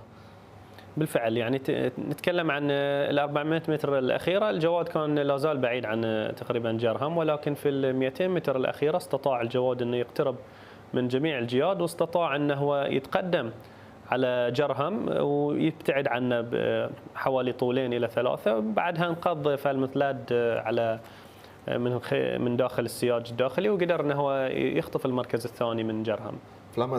يعني لاد أنت تحدثت عنه قبل الشوط، قلت بأن يعني لو الحظ خدمه راح يقدم سباق متميز. بالفعل هو احتل المركز الثاني مع الفارس قاسم جميل. بالفعل نلاحظ أنه هو خاض عندنا سباقات في المملكة ولكن لم يقدم، يعني نتكلم عن مركز 12 من أصل 12 جواد، 14 من أصل 17، 17 من أصل 17، ولكن والأطوال كبيرة يعني 23 طويلة تقريبا في آخر سباق له. صحيح، ولكن أنا دائما ما أعرف أن هذا الجواد أمانة في بريطانيا كان يقدم مستوى، ولذلك هو فقط ممكن لم يتماشى مع الأرضية السريعة عندنا أو يتكيف مع أجواءنا. طبعا أجواء مختلفة، ولكن اليوم غياب العصا، تساقط الأمطار خلال اليوم الماضي ممكن خلت الأرضية تكون بشكل مفيد للجواد بشكل أكبر. إذن السيد محمد نعمة مدير صندوق دعم الفرسان في نادي راشد الفروسية وسباق الخيل يقدم كأس أكاديمية البحرين للفرسان بحضور الرعاة ممثل شركة الحصان العربي لخدمات الفروسية والبيطرية السيد علي المدحوب، وممثل شركة سبارتن السيد ديفيد أردلي. يقدم كأس الشوط السابع إلى الشيخ سلمان بن راشد الخليفة. الفائزين في هذا الشوط طبعا راشد ريسنج مع الفارس الفائز علي عيسى ويوسف البعينين. حديث عن هذا الشوط علي، يمكن الانطلاقة كان دائما ما هو قريب في مقدمة الفرسان بروكلين 99، حتى في مع الانحراف اللي كان في آخر انحراف بالنسبة إلى السباق، لكن كان قريب من الجياد المشاركة في الأمام، وهو ما ساعده في خطف المركز الأول. صحيح، أعتقد أن إذا نلاحظ انطلاقة الشوط لاحظنا أن في عدة جياد لم تنطلق انطلاقة موفقة مثل فوربيدن لاند، وعندنا أتلانتيك سكاي، وأيضا شيلد وول الجواد أرسل الفارس إلى الهواء قليلا قبل الانطلاق، ولكن بعدها شيلد وول قدر أنه يسوي ريكفري. بروكلين 99 نلاحظ أنه مشى في سباق بعيد عن الجياد، لم يلتحم بالجياد خلال رحلة 1000 متر الأولى، قدر أنه هو يبقى بعيد عن الصراعات المتقاربة. ومع دخول الخط المستقيم مع المنحنى الأخير لاحظنا أن الفارس علي عيسى اختار أنه هو يطلع بالجواد عن طريق تقريبا منتصف التراك، ابتعد عن الجياد، ابتعد عن الزحمة، وهو عارف جواده راح يعطيه المستوى المناسب يعني، فقدر أنه هو يأخذه في الوقت المناسب وخلق له البيس والخط المستقيم المناسب اللي قدر أنه هو يصل به إلى خط النهاية. ولكن الانحراف البسيط من جرهم عليه أثر عليه قليلا، ولكن استطاع أنه يتجاوز جرهم ويواصل سباقه من دون أي تأثير ويحقق أغلى الانتصارات. يمكن جرهم هو من أثر على نفسه لأنه تراجع إلى المركز الثالث بعد أن كان منافس قوي مع بروكلين 99. اعتقد ان جرهم لاحظنا سباقاته دائما ما ينقض على الجياد في الامتار الاخيره، ولكن اليوم بسيناريو مختلف، ياخذ المقدمه يبتعد بما يقارب 4-5 طول عن الجياد. لا املك فكره هل هي استراتيجيه ام ان الجواد تحرك بهذا الشكل مع الفارس، والفارس ارتأى كبلان بي انه هو يعطي الجواد الاريحيه. بعض الجياد تحب ان هي تاخذ المقدمه بهذه الطريقه، او في يوم من الايام يكون يعني الجواد حاب انه يطلع وما ينتظر مع بيس الجياد، وممكن ان الفارس يفضل انه ما يتصارع مع الجواد يعطيه الاريحيه، ويمكن هذا اللي خدمه انه هو يحرز المركز الثالث. مركز جيد جدا لجرهم، لان الاسبوع الماضي مع نفس الجياد لم يحقق اي مركز متقدم.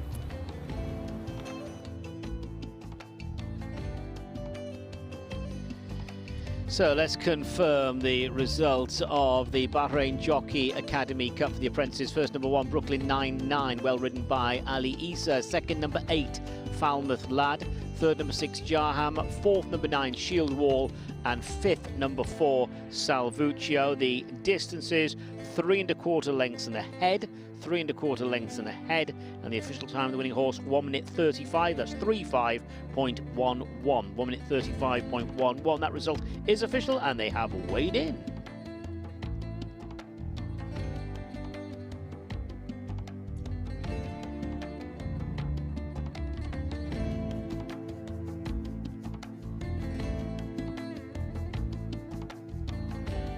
So let's move on now to our 8th race. There are some bits of detail regarding overweight and jockey change here. Race 8 field is as follows. Number 1 is Bayrak and Alberto Sana. 2 is Ashcombe, Ibrahim Nada. Number 3 is Injazat and Salam Al-Ajmi. That's plus 4 kilograms of overweight there. Number 4 is Morabet Abdullah Al-Hawaj, plus 1 kilogram of overweight. 5 is Najran Adnan Jaffa. 6 is Iridescent Abdul Rahim Jassim. 7 Red Sea Hassan Al Safa. 8 Mansoub Rosie Jessup. 9 Budget Hussein Asghar. 10 is Daris Mohammed Jamil. 11 Mijwad Diego Lima. Number 12 is Nibal Hamad Abdul Nami, plus 1 kilogram of overweight for that one. 13 is a non-runner, that's C-Link. Number 14 is Manikan and Benoit de la Sette, plus 1.5 kilograms of overweight there. And note we have a jockey change there. Number 16 Taif is Ali Isa, claiming 3 kilograms.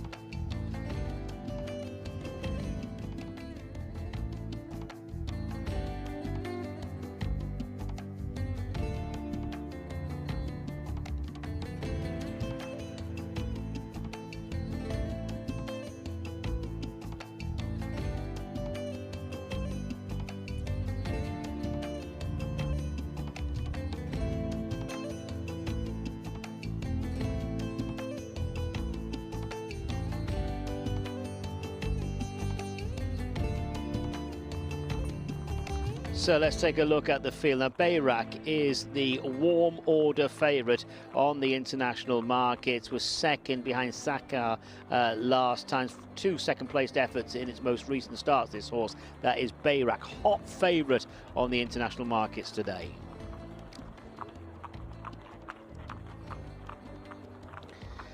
Three, this is Injazat.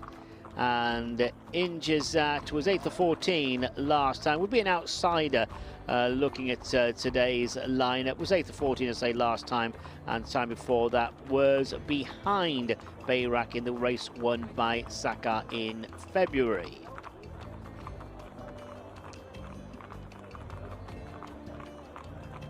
For Morabet. Morabet, one of the many Robert McDowell runners in the race. Morabet was 7th of 18.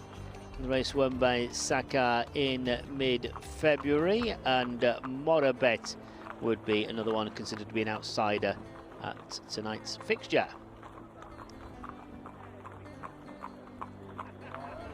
5, Najran, another one that falls into that category of being an outsider. Najran, the last race this horse ran in was in early February. That was over the mile and only beat one rival home that day.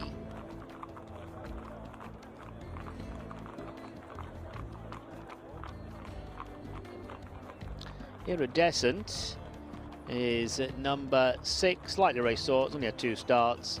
And I'm afraid it's finished down the field on both occasions. This race is a maiden race. Number 7, that's Red Sea. Will the Seas part for this one? Well, Red Sea was second, not bad effort to be fair, behind Mind Your Manners. That was in a handicap in mid-February, only beaten half a length and since finished down the field in that race won by Sakia in late February. That's Red Sea, number 7. 8 is Mansoub, another Robert McDowell representative. Lightly race sorts, only had 3 starts. Best placing so far on 2 occasions, 9th. 9, Budget. And Budget, lightly raced, only had 2 starts as well. So we're expecting to see some of these actually step up and show a bit of improvement with a bit of luck. And Budget was 5th in the race won by Fahal. That was a maiden in mid-Feb. That was over 1,800 metres. That's his Budget. Looking for some improvement here. 10, Daris. And this is a newcomer. This is Daris, number 10 for Robert McDowell stable.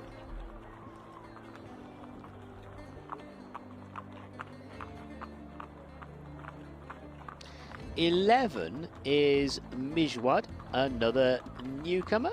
And this is a 4-year-old Mijwad, partnered by Diego Lima.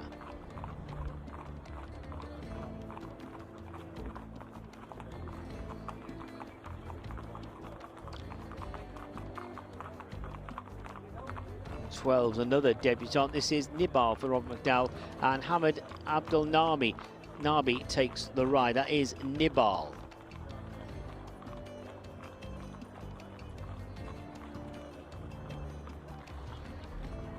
That's 14 there we can see coming towards the paddock now. Manikan is partnered by Benoit de la Sayette. 2 starts for Manikan so far. Been an awful long way last time in early December. Needs to step up here.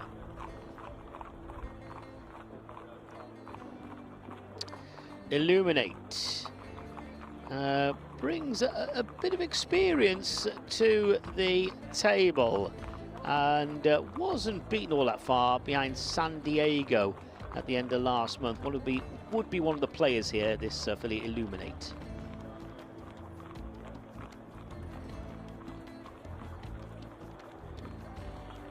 And this is number 2.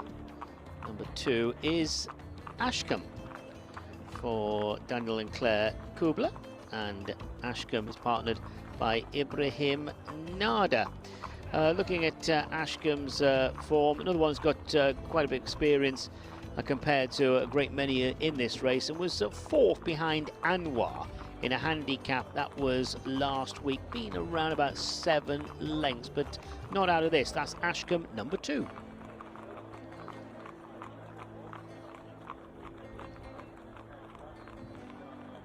And there is Tafe,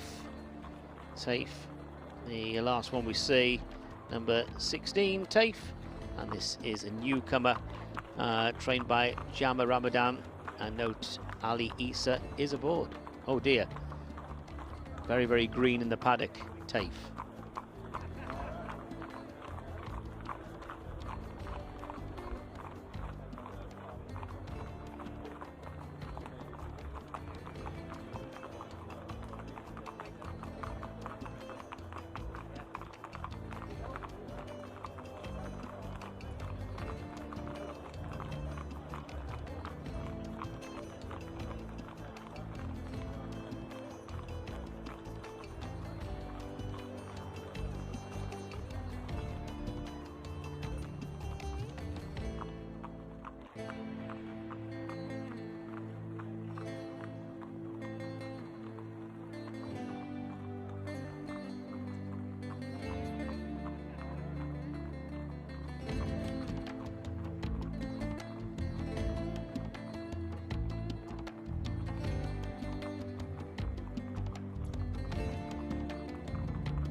الشوط الثامن المسافة 1600 متر لجيادي المبتدئات العمر 3 سنوات فأكثر، إنتاجي البحرين في هذا الشوط أكثر طبعا من جواده في هذا الشوط. علي يستحق أن يودع المبتدئات إضافة أول انتصار له في هذه المنافسات. بالفعل طبعا الشوط اليوم شوط للجياد المبتدئات التي لم تحقق انتصار. أعتقد أن نوعية وجودة الجياد الموجودة اليوم راح تخدم جياد معينة. في عندنا عدة جياد تشارك لأول مرة، عندنا عدة جياد شاركت فقط في سباق وحيد، فأعتقد أن الفرصة موجودة إلى الجياد لتحمل الخبرة الأكثر اليوم. اليوم 7 جياد لمصلحة اسطبلات سمو الشيخ عبد الله بن عيسى الخليفة وأنجاله. تعيد فينا الذكرى للماضي وعودة الإنتاج القوي لمزرعة المزدهر علي. بالفعل طبعا اسطبلات سمو الشيخ عبد الله انتجت ابطال على مر السنين. لاحظنا تراجع في المشاركات في المواسم الاخيره، ولكن هذا الموسم مع عود استقطاب المدرب روبرت مكداول عاد الفريق الى الزج بالجياد بالاعداد الكبيره اللي اعتدنا عليها.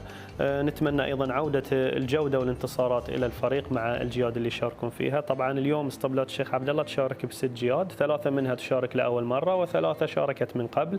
بالنسبه للجياد اللي سبقا شاركت مرابط نجران ومنسوب، إذا لم نشهد طفرة أو تغيير جذري في مستوياتها قد تكون هي صاحبة الحظوظ الأقل في هذا الشوط. نتكلم عن الجياد في هذا الشوط، نبدأ مع بيرق الجواد الغير محظوظ، يستحق الانتصار أكيد الأول في هذه السباقات. بالتأكيد هذا الجواد طرق الباب كثيرا، أعتقد أنه أحرز المركز الثاني 5 مرات هذا الموسم وبفوارق بسيطة. هل اليوم يستطيع كسر النحس اللي لاحقه وأن يحقق أول انتصاراته؟ أعتقد أن الظروف كلها مهيئة لتحقيق هذا الجواد أول انتصارات. أشكوم برحلة البحث عن أفضل مستوياته واسترجاع فورمة الموسم الماضي واللي حقق عن طريقها مراكز متقدمة.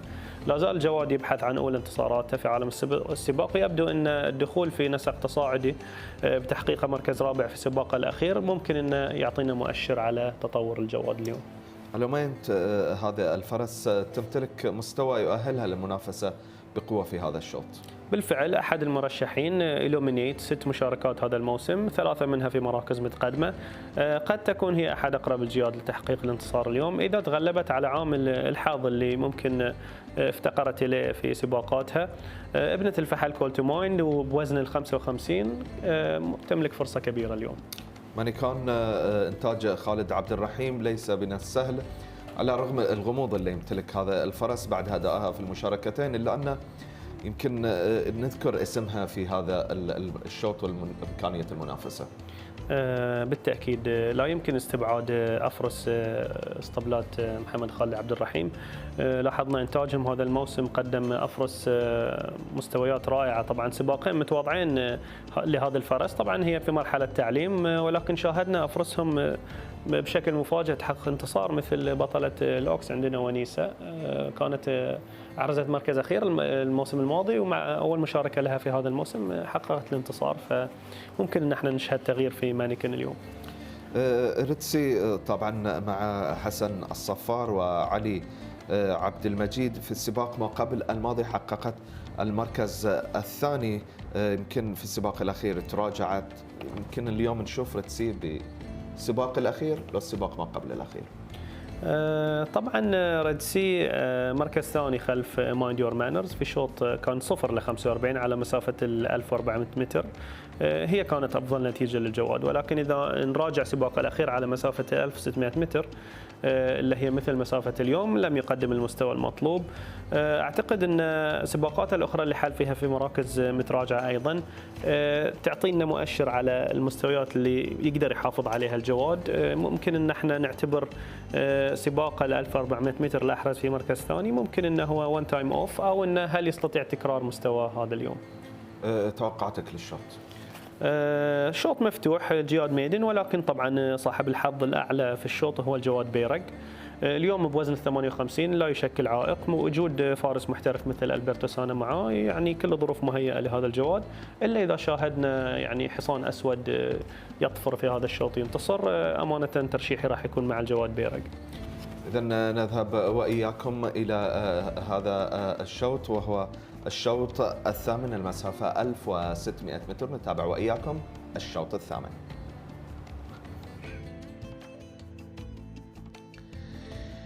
Now, I've got a few issues down at the start here. Now, Ashcombe has been a little bit, for the second time now, Ashcombe has unseated his jockey, Ibrahim Nada. Fortunately, Ashcombe didn't break away. So, runners going in for this maiden. On their side, that is Morabet. Red cap on Daris.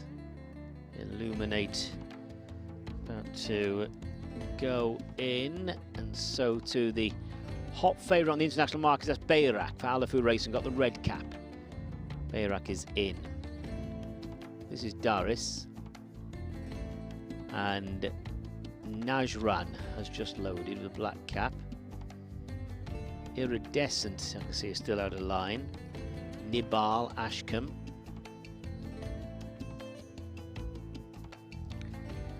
Also to go in is Mijwad.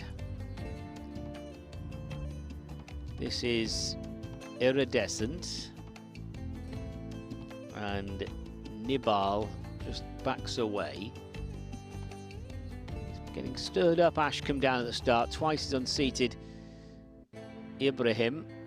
The blindfold's on, he's just really is getting stirred up there. Mijwad is still to go in, oh dear. Ashcombe's dancing around at the start.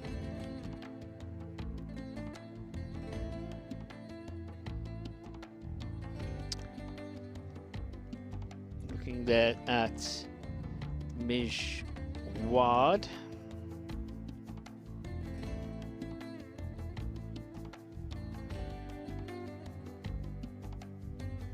TAFE has been withdrawn by the start, I'm hearing.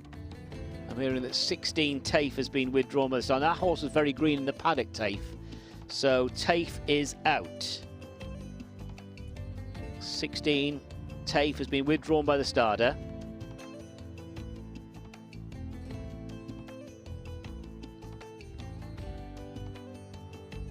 Now Ashcombe, oh dear, Ashcombe still rearing up. He's a handful at the moment at Ashcombe. I think he's the last one to go forward for this race.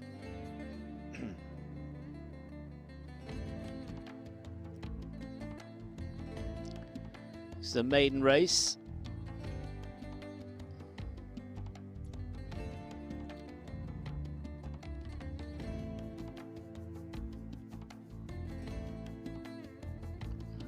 Sure if one or two of the others are getting a little bit fidgety in the stalls. Ashcombe has held them up a little bit.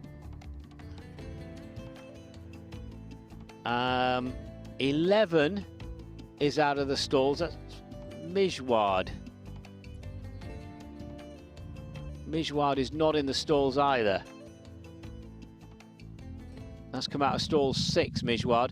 So they are off. They are off. They've gone without number 16 TAFE, and they've also gone without number 11 by the look of it, Mijwad. So on settling down, it is Bayrak, was well away with Manikan to the outside. Ashcombe and Illuminator there with Iridescent also prominent. They're being followed by Morabet to the wide outside. Budget settling down roughly in mid-division with Red Sea to the running rail. Injazat is undercover at the moment as they continue their work down the far side. Mansoub, all pale blue jacket for Mansoub. Nibal is further back being chased by Daris as they go towards the end of the back straight now. So they head down the side. Najran looks to be the back marker, and they are stringing out with about 600 to go, and it is Manikan in front by a length and a half to Bayrak in second, Illuminate third, Iridescent 4,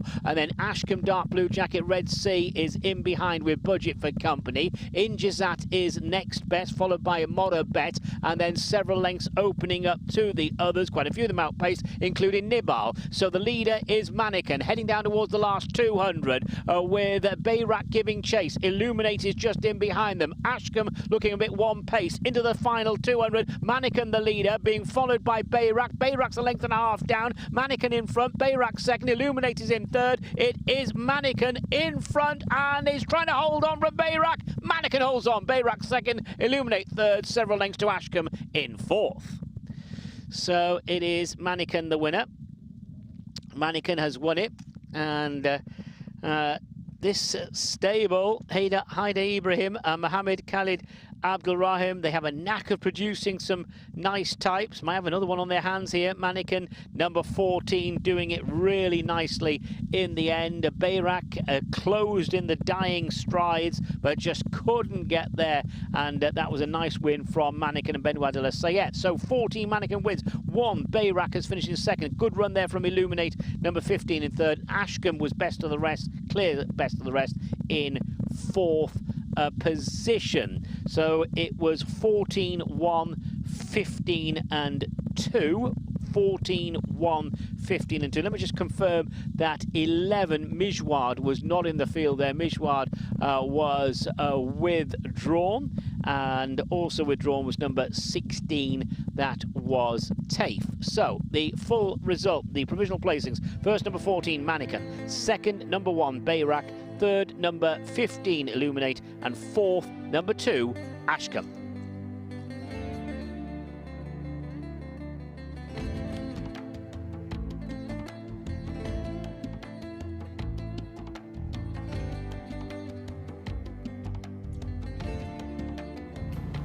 مانيكان تحقق الفوز في هذا الشوط، وهو الشوط الثامن. المسافة كانت 1600 متر.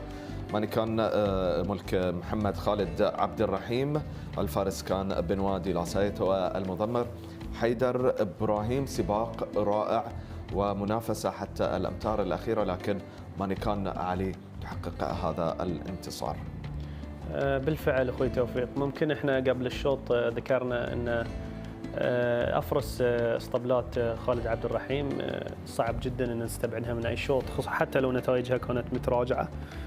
ذكرنا الفرس ونيسة بطلة الأوكس، عندنا الفرس ريلم. هذا الموسم إنتاجهم ما شاء الله يعني إنتاج يفخر فيه أنهم ينتجون أفرس من هذه الجودة في مملكة البحرين. يعني ممكن خلاص احنا نطبق قاعدة على اسطبلاتهم، نقول نيفر رول اوت MKR فيليز. اي فيلي عندهم في الموسم تشارك ما شاء الله. لاحظنا هذا الموسم ان هي كانت يا ان هي تحقق الانتصارات او تكون في المراكز المتقدمه. مو سهل ابدا ان انت تاخذ فرس وتكون تقدم مستويات ان هي متراجعه وفي يوم تطفر ومو ما تحقق يعني نقدر نقول مركز متقدم، لا مباشره تنتصر. صعب جدا. نلاحظ هذا الشوط اخوي توفيق، المركز الثاني والثالث والرابع هم المرشحين، BAHRAIN وإلومينيت وأشكوم، ولكن الفرس هذه قدرت أن هي تنتصر عليهم وتغير معادلة الشوط كامل. أكيد المركز الثاني مثل ما تحدثت عليه لBAHRAIN الذي احتل المركز الثاني للمرة الثالثة على التوالي. بالفعل على التوالي، وهو المرة السادسة في الموسم، ولذلك رقم كبير لجواد يتم يحقق مركز ثاني ويصعب عليه الانتصار. جواد جدا غير محظوظ، دائما ما يقدم نفس المستوى بنفس الجودة، ولكن في كل سباق لاحظنا يطفر أحد الجياد أو الأفرس وينتصر عليه. فهو أمانة جواد ثابت، مستوياته ثابتة دائما ما إذا كان وزنه مناسب. ممكن عانى مع الأوزان العالية، ولكن لما يكون وزنه مناسب لاحظنا مستوى ثابت، ولكن يغيب عنا الحظ. هي مسألة وقت طبعا، وراح يحقق فيها الانتصار إن شاء الله الجواد BAHRAIN. أكيد المركز الأول مثل ما نتابع مع مانيكان في هذه الفرس التي حققت الفوز مع بنوا دي لا سايت، والمضمر حيدر إبراهيم أيضا بتواجد محمد حيدر لهذا الانتصار الرائع لمانيكان. إليمان احتلت المركز الثالث مع لي نيومان وبول سميث فيكتوريوس فور ايفر. اعتقد ان الفرس إلومينيت ابنة الفحل كولت مايند هي امانه تقدم مستويات ثابته في الموسم.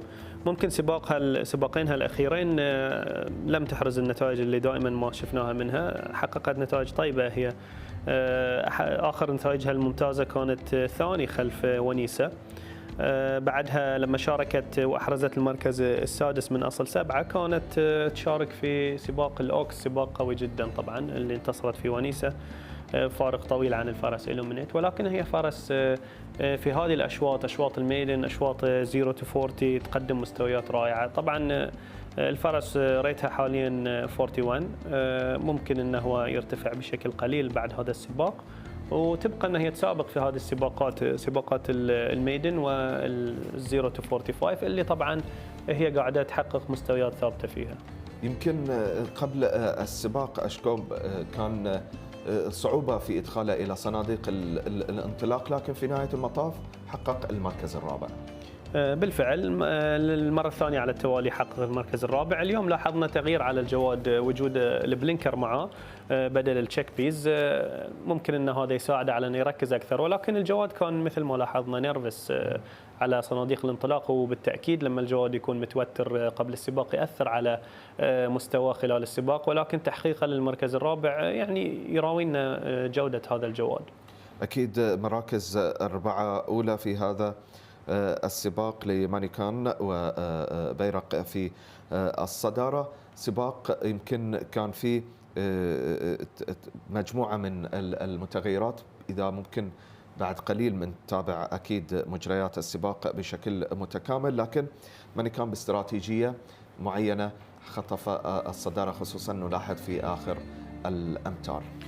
طبعا الفرس انتصرت ستارت تو فينش، بدأت السباق في مقدمة الجياد وبقت إلى حد الانتصار. ممكن أن احنا لما شاهدنا في محاولة كانت من بيرق إلى المنافسة، لكن مرة أخرى تراجع.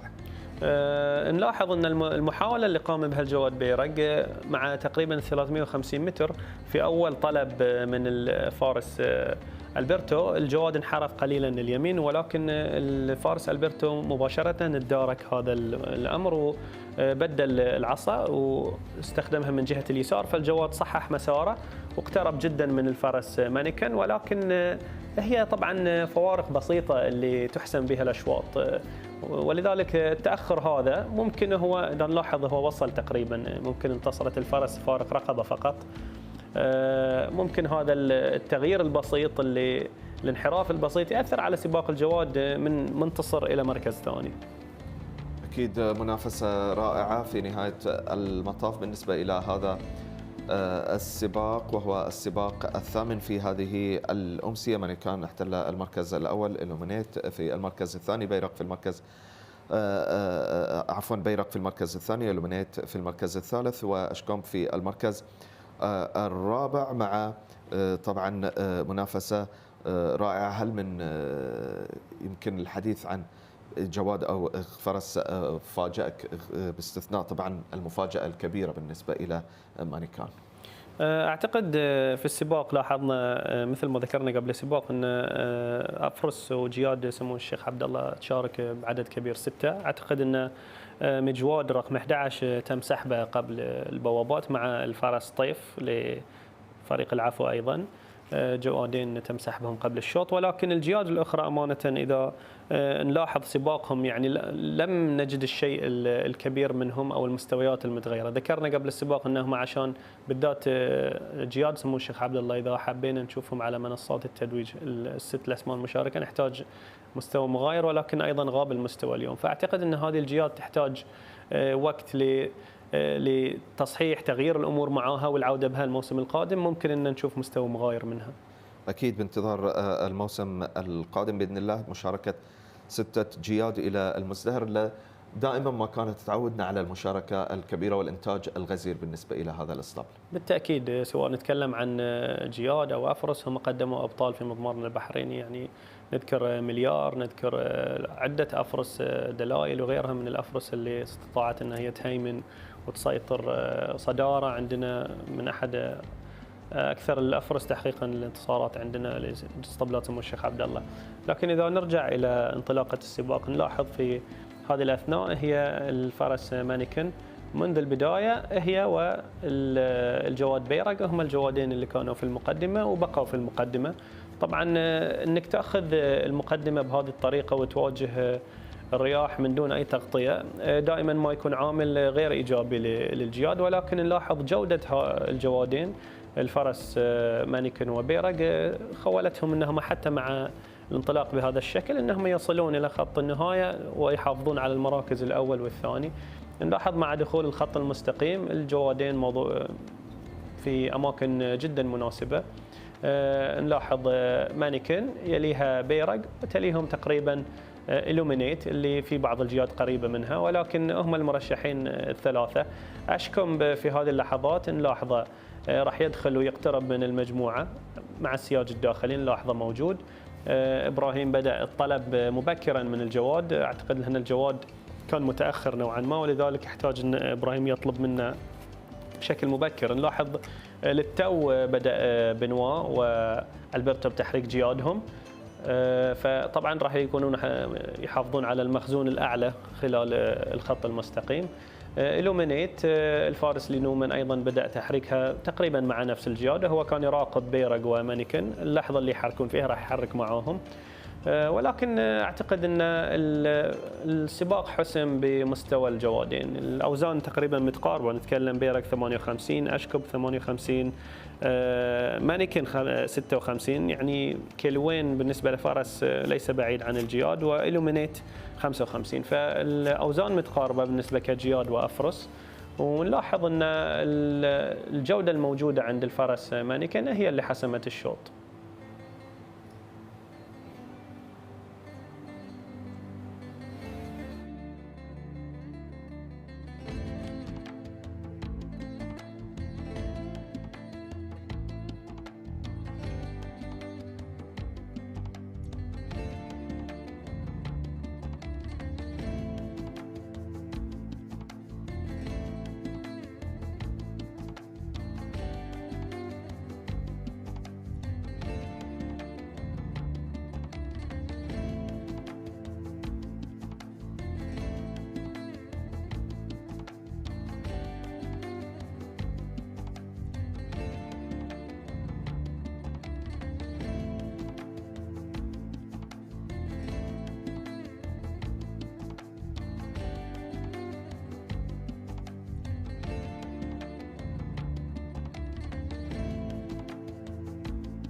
Let's confirm the results of the 8th race. And here it is. First, number 14, Manikan. Second, number 1, Bayrak. Third, number 15, Illuminate. Fourth, number 2, Ashcombe. And fifth, number 7, Red Sea. The distances were ahead and 1.5 lengths. Ahead and 1.5 lengths. The official time of the winning horse was 1 minute 36. That's 36.35. 1 minute 36.35. And just to confirm, 2 horses there were withdrawn at the start. They were number 11 Mijwad and number 16 Tafe. They were both withdrawn at the start. They've weighed in now for the 8th race.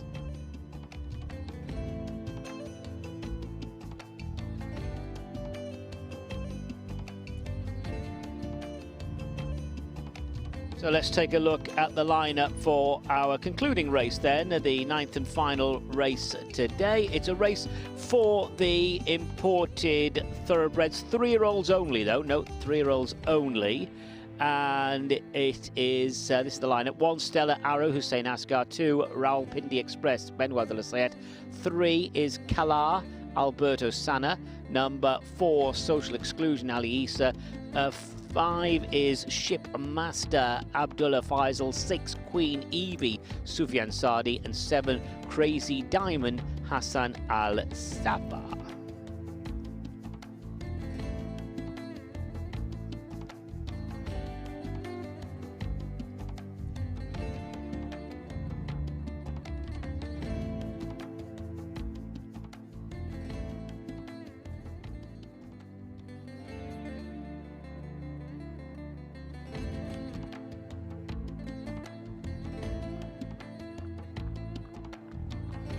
So let's take a look at them. Now, this is the hot favourite on the international markets. This is number 1, Stella Arrow, bidding to continue the great day Al Mohammedia Racing have had at this meeting. Now, Stella Arrow was a winner in mid-February, winning really well by 3 1/4 lengths. Kalar, who reopposes today, was behind. That horse was 3rd. Rawalpindi Express was 5th, and Shipmaster was in the same race, and as was Social Exclusion. They were both down the field. So Stella Arrow comes here in good form. That is number 1. Number 2 is Rawalpindi Express. As I was saying, Rawalpindi Express was behind Stella Arrow in that race. Last week, Rawalpindi Express was 6th behind El Introvertido. That race was over 2,200 metres. Just looking back to our Rawalpindi Express's record in Britain, this horse won a nursery 2-year-old handicap at Carlisle in August when trained by Tom Dascombe.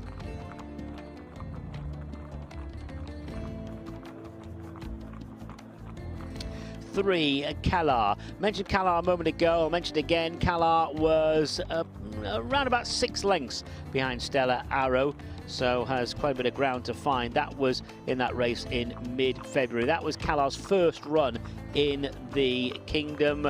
Horse was formerly trained in Ireland by Joseph O'Brien.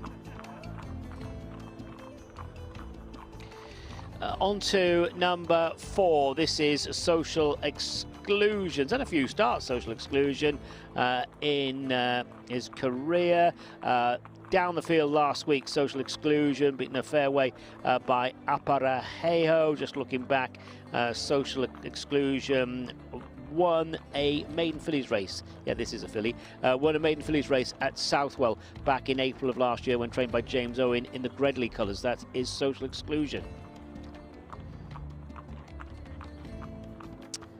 5, big white face on this colt, Shipmaster, nice flashy type. Shipmaster has had a couple of starts so far, was 4th last time. That was behind Refreshment. That was last week over the mile, and on his debut was down the field in the race won by Stella Arrow in February. That's a flashy type. Number 3, Shipmaster.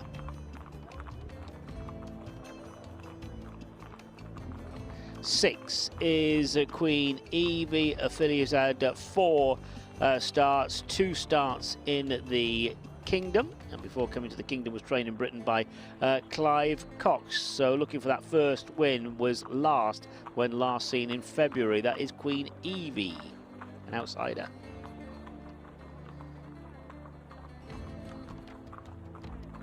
And Crazy Diamond, the grey, has only had the one career outing. So Crazy Diamond is today making her debut run in the Kingdom. Had 1 outing in the UK last year. That was at Chepstow when trained by Jack Shannon. Ran in a fillies race there. Maiden fillies race when was down the field. That is Crazy Diamond.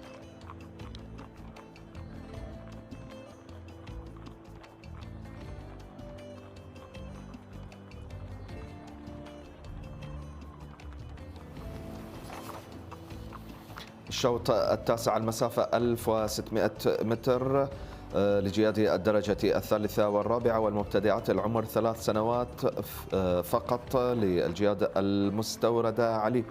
في هذا الشوط الخاص بجياد ال3 سنوات فقط، المهر طبعا الوحيد اللي حقق الانتصار هو المهر الأول في هذا ستيلر أورو الذي حقق الفوز، وهو المرشح في هذا السباق أيضا للفوز مرة أخرى. بالفعل أخوي توفيق، أعتقد أن ستيلر آرو هو الجواد المرشح بشكل كبير في الشوط، وذلك بناء على أنه يواجه جياد بعمر ال3 سنوات. ممكن هو أخبرهم لأن قدر أنه يدخل في سباقات قوية جدا في مملكة البحرين. نلاحظ الجواد شارك في سباقات السيريز عندنا، شارك في سباقات أيضا في أمسيات كبيرة اللي تشارك فيها الجياد صاحبة التصانيف العالية. الجواد أعلى تصنيف ب 83، ولذلك هو المرشح فوق العادة في الشوط، وطبعا يواجه جياد قليلة الخبرة بعمر ال3 سنوات، مشاركاتها قليلة ولا زالت يعني أغلبها لم تحقق الانتصار. يمكن شاهدنا أكثر من سباق إلى جياد 3 سنوات، كيف ترى أدائها بشكل عام؟ لاحظنا هذا الموسم أن السباقات اللي تم انتداب خيل جديدة لهذا الموسم أن تملك فرصة طيبة أن هي تشارك مع الجياد اللي بنفس خبرتها ال3 سنوات. فنادرا ما نحصل جواد بعمر 3 سنوات يملك خبرة كبيرة، ولذلك تصبح المنافسة أقرب بشكل كبير لما تكون الجياد تشارك بنفس العمر وتقريبا بنفس المستويات وبنفس الخبرة. قالع الجواد اللي حقق المركز الثالث خلف ستيلر ألو انسحب في الأسبوع الماضي من بوابة الانطلاق، اليوم شلون تشوف قالع؟ قالع أحرز مركز ثالث خلف ستيلر أرو في أولى مشاركاته في مملكة البحرين. ابن الفحل ماتشو مان مشاركاته أغلبها على المسافات المتوسطة، ولا زال بالنسبة لي هذا الجواد طور نمو وتطور. أعتقد اليوم التحدي الأكبر عليه أنه هل يملك المستوى أنه ينتصر على الجواد ستيلر أرو اللي هو جواد أخبر وأثبت. ممكن اليوم إضافة معدات جديدة على الجواد قالع التشيك بيز تساعد على أنه يركز وممكن يقدم سباق أفضل. شيب ماستر في ثالث مشاركة له في مضمار مملكة البحرين، جواد قدم نتيجة إيجابية الأسبوع الماضي خلف ريفر شمنتل، فاز أيضا في هذه الأمسية وصاحب الخبرة الكبيرة، قدم مشاركة جيدة جدا، ويمكن هذا تصب في صالح شيب ماستر في هذه الأمسية إذا تحدثت عن قضية الخبرة علي. بالفعل أعتقد أن شيب ماستر أنك تحقق المركز الرابع الأسبوع الماضي، خصوصا بعد لاحظنا انطلاقة متعثرة من البوابات كانت للجواد، يعطينا أن مؤشر الجواد يملك المستوى وممكن نشاهده يحرز أحد المراكز المتقدمة اليوم. إذا نلاحظ على الشاشة حاليا لاحظ الجواد في فورم عالي، الكونديشن اللي فيه جواد اعتقد انه بأتم جهوزيته، واعتقد انه هو احد الجياد المميزه اللي سموه الشيخ عبد الله واسطبلاتهم هذا الموسم. اتمنى انه يقدم سباق كبير اليوم، امانه اعتقد انه هو يملك المستوى، لاحظنا انقضاضه كبيره منه الاسبوع الماضي. راوا براندي اكسبرس اللي جاي مع الفارس اللي حقق الانتصار في الشوط الثامن اللي هو بنوا دي لاسيت، كيف ترى هذا راوالبندي اكسبرس؟ طبعا راوالبندي اكسبرس سباقه الاخير كان على مسافه 2200 متر، شاهدنا دخول قوي منه في الفرلونج الاخير، قبل ان تقريبا على اخر 50 متر الجياد الاخرى كانت هي اللي تملك البيس الاسرع. اذا استطاع هذا الجواد انه يجيد المسافه 1600 متر اليوم، وطبعا هو عنده مشاركات على هذه المسافه، هذه المسافة تتطلب وتيرة عالية من الجياد، ولذلك إذا نقارنها بمسافة الأسبوع الماضي 2200 متر هي جدا تختلف. فهل باستطاعته أن يقدم سباق مع جياد وتيرة سرعتها عالية؟ اليوم راح نكتشف هذا الشيء. كوين ايفي طبعا الفرس بالإضافة إلى ستيلر أرو كلاهما قادمين من اسطبلات المحمدية، كوين ايفي كيف تراها في هذا الشوط أم هي للاستراتيجية؟ كوين ايفي ابنة الفحل محماس بتضمير المدرب عون مبارك، فرس تم استقطابها من المدرب كلايف كوكس، مشاركتين مراكز أخيرة وبفوارق بعيدة جدا. هي فرس بعمر 3 سنوات وتخوض تقريبا نقدر نقول عن سباقاتها أنها هي سباقات تجريبية على مضمارنا، قد تكون جاهزة للموسم القادم بشكل أفضل. بالنسبة إلى أنها هي هل ممكن تكون كاستراتيجية للجواد ستيلر أرو، أمانة لا أعتقد أن كل جواد راح يخوض سباقه الخاص. كريزي دايموند في هذه المشاركة أول مشاركة للفرس في البحرين والثانية في مسيرته بعالم السباقات. بالفعل ممكن على الورق لا شيء نقدر نذكره بالنسبة لسباقاتها، حيث أنها شاركت في سباق وحيد في الخارج على مسافة 1400 متر في مضامير تشيبسلو في بريطانيا. المركز اللي حققته السادس من أصل 8، طبعا هو مركز متراجع ولكن هي فرس جديدة طور التعليمي، هي الجدير بالذكر أنها هي ابنة الفحل كراكسمان، فأعتقد أن اليوم أولى سباقاتها على مملكتنا راح تكون سباق تجهيزي لها للموسم القادم. توقعاتك بشكل سريع؟ ستيلر أرو. ستيلر أرو إذن هو المرشح لهذا الشوط، وهو الشوط الأخير في هذه الأمسية، الشوط التاسع لهذه الأمسية نتابعه وإياكم. Starting stalls, Crazy Diamond is still to go in, and Kalar is out of line. Stellar Arrow, very warm order favourite on the international markets for this final race then. Going a mile, 1,600 metres.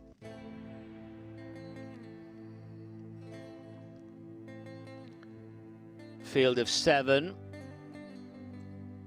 So this is Crazy Diamond, the grey. Crazy Diamond going in. Hassan Al Safa in the saddle, and number 3, Kalar, is waiting. This is Kalar to complete the lineup. Alberto Sana in the saddle.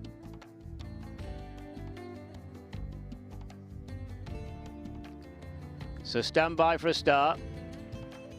1,600, and they're off. And away smartly was Queen Evie. Stellar Arrow began okay. Rawalpindi Express is to the right, and wider that one is Kalar. The grey Crazy Diamond behind runners. Blue Jacket of Shipmaster, and last of all, Social Exclusion. Galloping on down the far side, and it is Stellar Arrow who's now won the lead. Stellar Arrow by just over a length to Rawalpindi Express. White Cap of Queen Evie being followed by Kalar. Shipmaster's got the rail. Red Sleeve to the right, Social Exclusion, and Crazy Diamond is the trailer. So heading towards the final 800 metres, and it is Stellar Arrow in front by about a length and a half at least, followed by Rawalpindi Express in the mainly black jacket. Queen Evie sits to the rail in third, followed by Kalar 4, Crazy Diamond, Shipmaster, Social Exclusion form the final 3, and at the top of the straight, Stellar Arrow has increased the lead to around about 5 lengths, heading towards the final 400 metres. In second place is Queen Evie, then Rawalpindi Express. Kalar makes an effort, then Shipmaster, Crazy Diamond. Social Exclusion has been left behind. Facing the final 200 metres, it's Stellar Arrow with a very nice advantage of about 5 lengths at least. Kalar second place, then Rawalpindi Express in third, followed by Queen Evie, and it is Stellar Arrow just being kept up to his work towards the finish. Now eased down, Stellar Arrow wins. Kalar second, Shipmaster third, followed by Rawalpindi Express. So it is Stellar Arrow who wins. He's down towards the finish. Hussein Asghar winning again, and Al Mohammedia Racing once again in the winner's circle. They have had a terrific Saturday, a very special Saturday for Al Mohammedia Racing. So it is Stellar Arrow taking out our final race. It has gone to script. This is the horse who won last time, and Stellar Arrow has won really well. Kalar, number 3, stayed on towards the finish, perhaps a little flattered by the proximity. I thought Shipmaster shaped really nicely there. Number 5 in third place, and I'm sure there's a race in Shipmaster. Nice flashy type, and has found some improvement there. And Shipmaster, I thought, ran really well. Rawalpindi Express was back in fourth. So the provisional numbers: first number 1, Stellar Arrow; second number 3, Kalar; third number 5, Shipmaster; and fourth number 2, Rawalpindi Express. That's 1-3-5-2. 1-3-5-2. It's another one for Al Mohammedia Racing and Hussein Asghar, and it is Stellar Arrow who takes the money in our final race for Mohammed Hassan.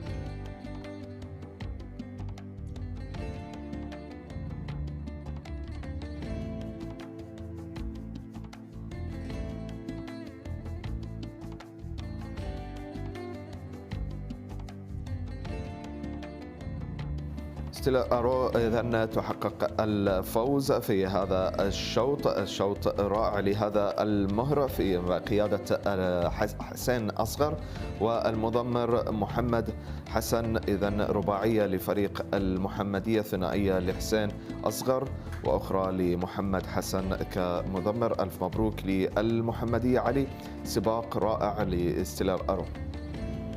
سباق أمانة أكثر من رائع، يعني لاحظنا الجواد قدر أنه ستارت تو فينش بدون أي كفر، أنه هو يأخذ المقدمة وينهي السباق في المقدمة أيضا وبفارق كبير جدا. وأعتقد أن الفارس حسين أصغر طبعا لاحظ الفارق الكبير اللي كان هو بينه وبين الجياد، وقدر أنه هو يريح الجواد في الأمتار الأخيرة.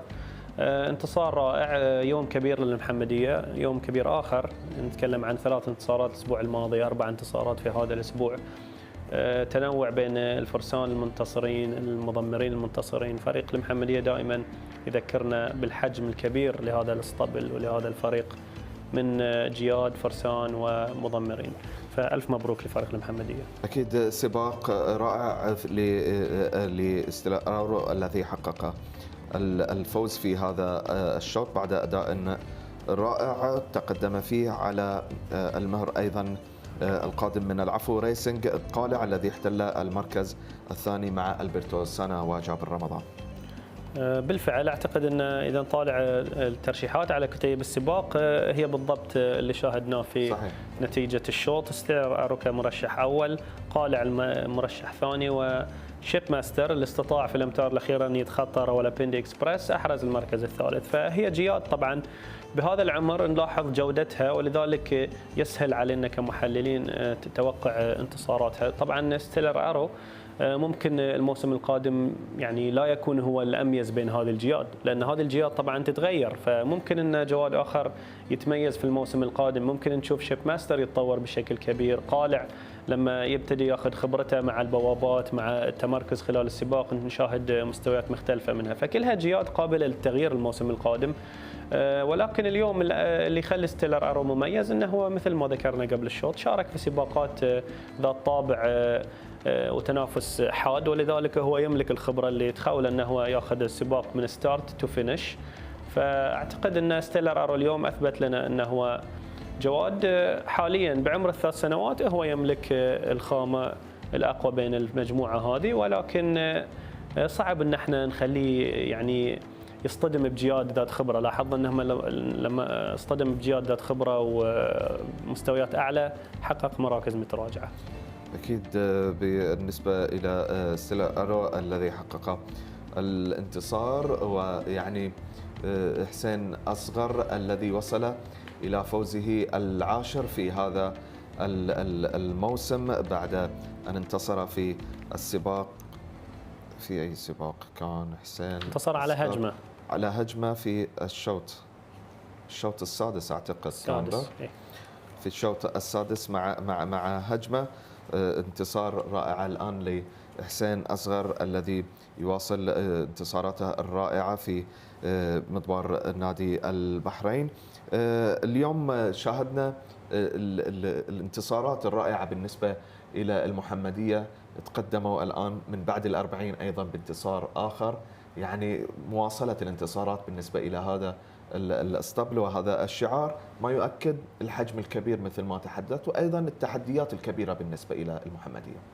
بالفعل طبعا الانتصارات لها عدة جهات ننظر لها. هل ننظر إلى كمية الانتصارات؟ هل ننظر إلى السترايك ريت، كمية الانتصار بالنسبة للمشاركة؟ أم ننظر لجودة الأشواط اللي ينتصرون فيها؟ أمانة فريق المحمدية يعني يكون متفوق في كل هذه الجهات، سواء كان أنه عدد المشاركات سترايك ريت أو انتصارات كعدد. أعتقد أن المحمدية هم في الصدارة بشكل بعيد عن الاسطبلات الأخرى. وايضا الجوده 41 انتصار مقابل 18 لفيكتوريوس.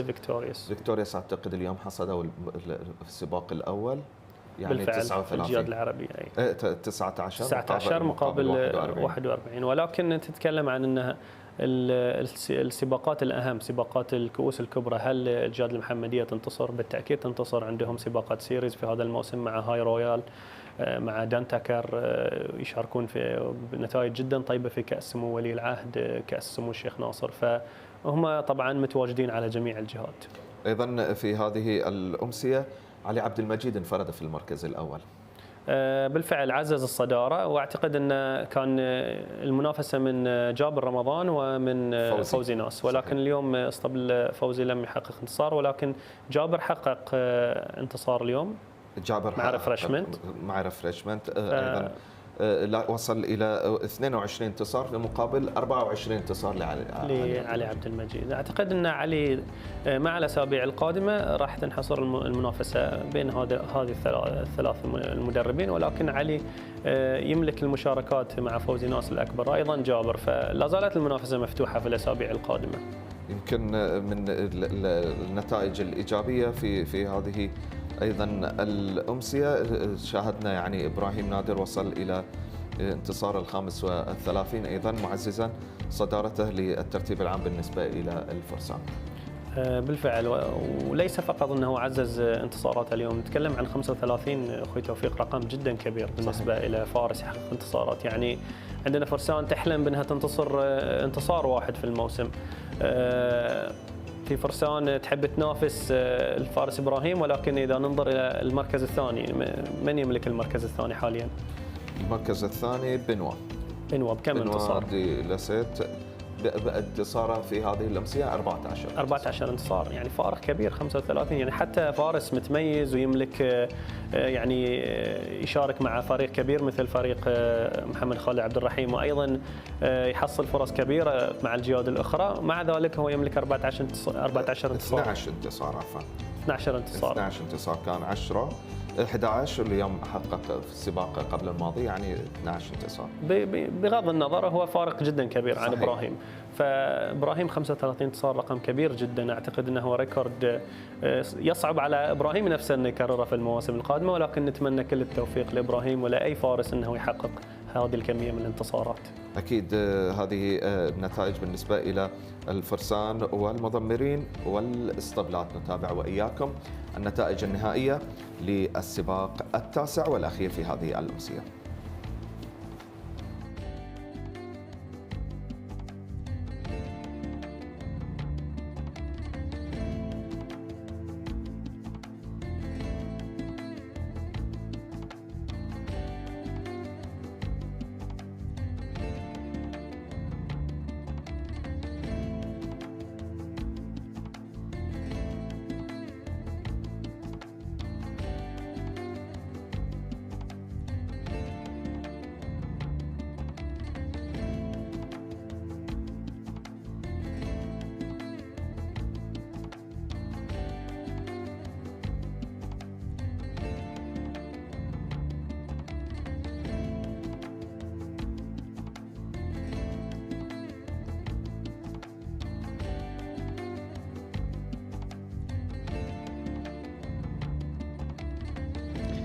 The official result of the 9th and final race is as follows. First, number 1, Stella Arrow, giving Al Mohammedia Racing their 4th winner of the day, and Hussein Asghar his 2nd. So first, number 1, Stella Arrow. Second, number 3, Kalar.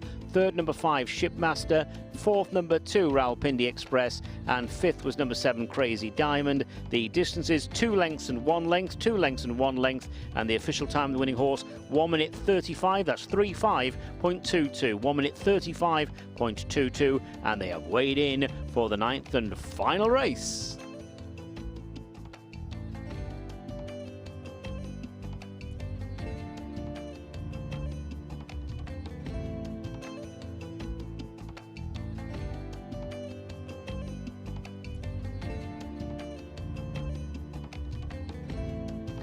إذن وصلنا وإياكم أعزائنا المشاهدين إلى آخر سباقات هذه الأمسية، وهو السباق التاسع. سعدنا بالتواجد معكم خلال هذه الأمسية في ثالث أو ثاني أيام عيد الفطر المبارك. عاده الله وإياكم على خير حال بإذن الله تعالى. شكرا جزيلا أيضا للتواجد معنا في هذا الاستديو علي رمضان، سعدنا بالتواجد معك في هذه الأمسية. شكرا أخي توفيق، شكر موصول إلى الطاقم الفني وإلى جميع السادة المشاهدين اللي كانوا معنا خلال رحلتنا اليوم.